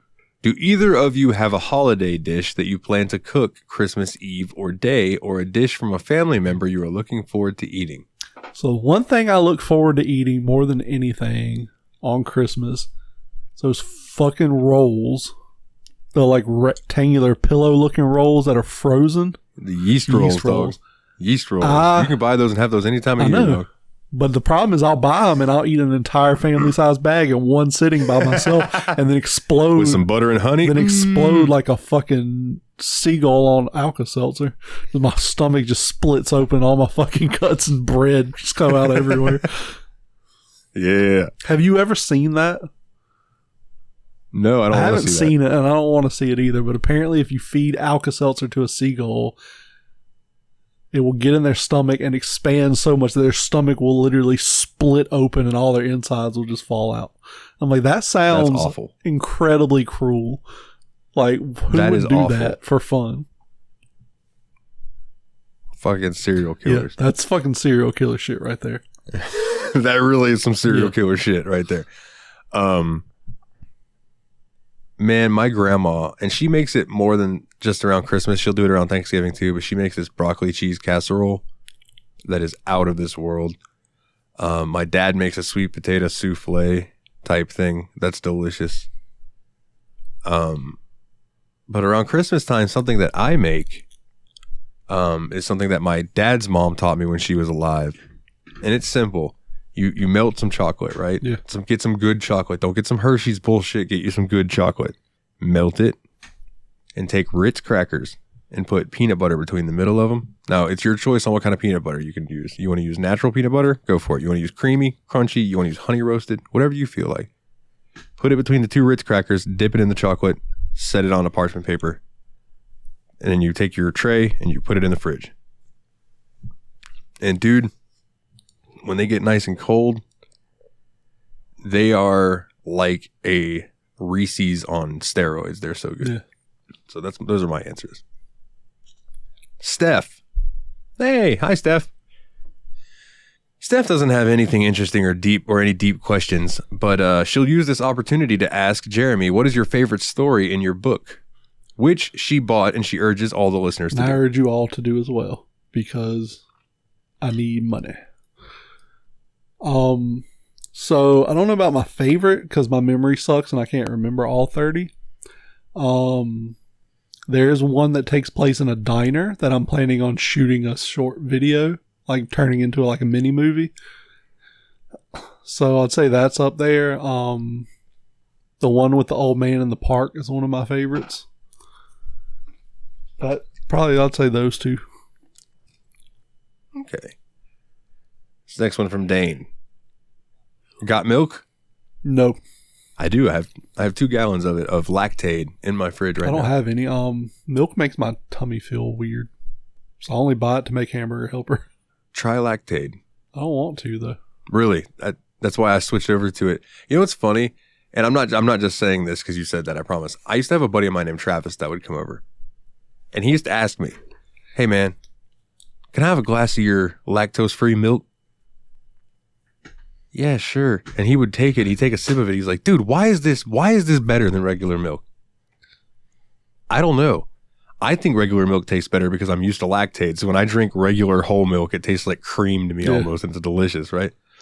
But he was like, nah, man. He goes, this Lactaid, this is better than regular milk. Maybe he's drinking like, but that motherfucker also used to say, or skim milk. Tastes like milk water. I don't know. It looks like cum too. watery cum. But he also used to swear to me that Yoo-hoo was better than chocolate milk. I don't like either of those things. So. Chocolate milk's delicious. Yoo-hoo is chocolate water. Get the fuck out of here. So, Dane's got a few for us. Favorite film with a professional wrestler in the starring role, and why is it Hulk Hogan and Santa with muscles? It's not. It's probably Hulk Hogan in what was the fucking babysitter movie? Three Ninjas. Oh no, it's fucking was it Rocky 4 that Hulk Hogan was in? I don't remember. He was in one of the Rockies. Was it Rocky? I really like Piper and They Live. Yep. Roddy Piper. Goldberg in Santa's Sleigh is tremendous. That is a B movie horror dude. There is a scene where he's standing outside of this house and he's looking inside, and there's a family sitting around having Christmas dinner, and Fran Drescher is the mom. Yeah. And she starts doing her laugh loudly and annoyingly, and Goldberg breaks off an icicle from this tree and throws it through the window through her head. Nice. Yes, Rocky 3, where Hulk Hogan played Thunder Lips. Oh, that's right, Thunder Lips Magoo. Yeah. Universal Soldier sequel with Goldberg was good. The Marine with John Cena is actually not bad. That's really good. Scorpion King's not bad. I mean, it's aged poorly, but it wasn't bad at the time. The Longest Yard remake. Goldberg and Steve Austin were in that. Fucking great. And Kevin Nash, yeah. Kevin Nash, they gave the fucking... And Bob Sapp. They gave Kevin Nash the fucking estrogen instead of steroids. And he's also like, my fucking nipples are so tender. My nipples are so tender. You know what's funny about that movie? The Adam Sandler version of Longest Yard is PG-13. Yeah. The original is rated R. Do you want to know what scene that they had to really change for that? What? Do you remember the scene where, oh man, I think it's the big black guy tackles one of the dudes, and it's a boom, oh, and he goes, and they all go, I think he shit his pants. Yeah. I think he just shit his pants. Yeah. I think in the original movie, they go around and the dude hits him really hard, and they go, oh, I think he just broke his fucking neck. I think he just broke his fucking neck. I think he just broke his fucking neck. Yeah, you can't. And it's like, you say that many F words, you're immediately an R. You can only get one F word on PG-13. I learned that from the movie Be Cool. Yeah. John Travolta and this girl are riding in the car because it's a movie about the movie business. Yeah. And he looks at her, he goes, do you know that a movie can be rated PG-13, can have one F word, but if it's more than that, it's rated R? You know what I say to that? Fuck that. And that's the only F word in the whole movie, and it's rated PG-13. I thought that was a clever joke. Yeah, that's pretty good. Ready to Rumble. Let's see. Was good. That was a movie about wrestling, though. Yeah. The best one ever. Fucking Princess Bride. Oh, that had Andre. Yeah. Princess Bride's a good one. Over the Top. Ooh, did you see See No Evil? The horror. With Kane? Yeah. That was okay. Yeah, that wasn't bad. Nacho Libre. So, what random sci-fi device do you wish you had personally? Feel free to draw from any form of media. I want that. So I have two that jump out to me. The one that jumps out to me immediately is that thing on Star Trek where it's like, it like materializes whatever you want. That would be really cool. That would be cool. I would like the sonic screwdriver that Doctor Who has. I think that would be sweet. I don't know what that does because I don't really know anything about Doctor Who. It does basically whatever you need it to do, if I remember correctly. It does a lot of cool shit. But also, I would really like the gun from Portal. The portal gun. Oh, yeah, that'd be cool. That would be wicked. What about Rick's portal gun? Nah. Ooh. What about the program from USS Callister on Black Mirror? Ooh, now that's interesting. Ooh, but I don't know because we saw how that turned out. Well, if you're not a total dick, I don't think it would turn out that way. I'd be really nice to the people. Fair enough. But they don't have vaginas Fair either, enough. so they got hands and mouths though, so I can make it work. And possibly buttholes. Probably not, but maybe. But that's right. The guy pulled down his pants at one point and didn't have anything, didn't he? He just had a kin mound. That's right. What else? What else good sci-fi stuff? Let me think. A lightsaber would be fucking cool. The TARDIS itself would be awesome. Yeah, that'd be pretty cool. Lightsabers would be sweet. What was that movie where a blaster? What was the movie where the kids made a woman? The 80s movie. Oh, Weird Science? Weird Science. You just want that, whatever that is, to make a woman. I just want the woman that they made. Diana got us a third tonight. Oh, man. So, would you rather live in a world where Godzilla is real, but insurance won't cover acts of Gojira? Or a world where Godzilla is believed to be real and Goj insurance is both affordable and mandatory? I'm going to say the second one. Yeah, me too. I'd rather pay an affordable insurance premium just in case, rather than he be around and they'd be like your house gets destroyed and they're like, sorry, acts of Godzilla aren't covered under your insurance. So sorry. Yeah, I agree. Kana, now that Dalton is working for Coca-Cola, does that mean he can't drink Pepsi anymore? I'm not technically working for Coca-Cola yet, but if I do get that job, which I do hope, because I mean, I got the letter of acceptance and all that.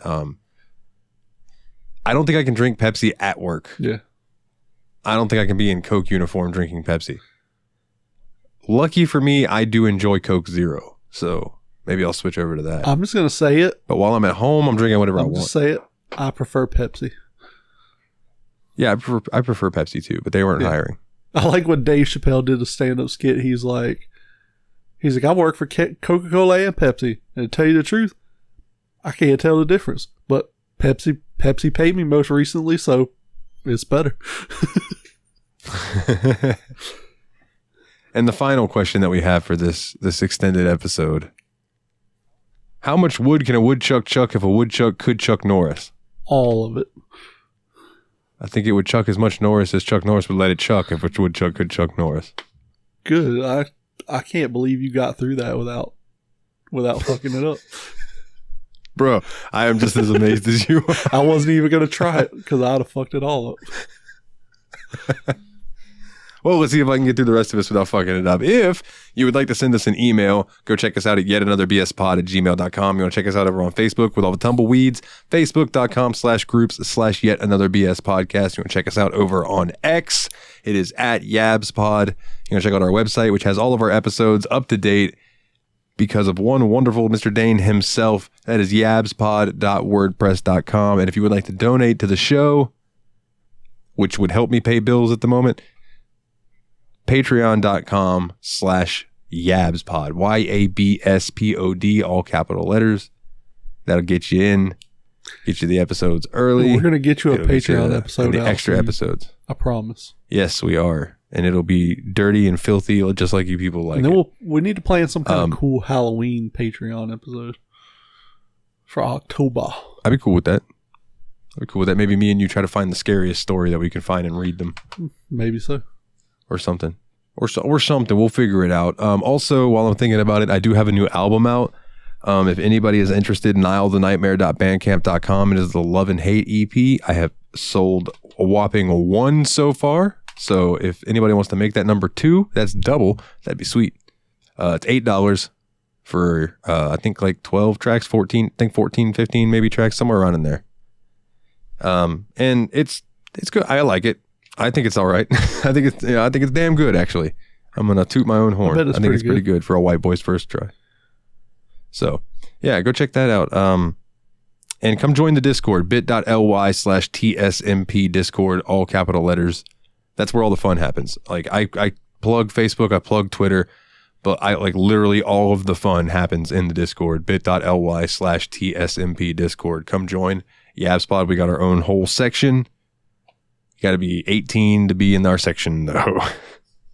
If because we have a couple youngins in the Steam Machine Discord, and while we do get pretty PG-13 to R in there, the Yabspod stuff is the hard R stuff. We're hard R plus. But not that hard R. Yeah, not that one. Just the hard rating of R.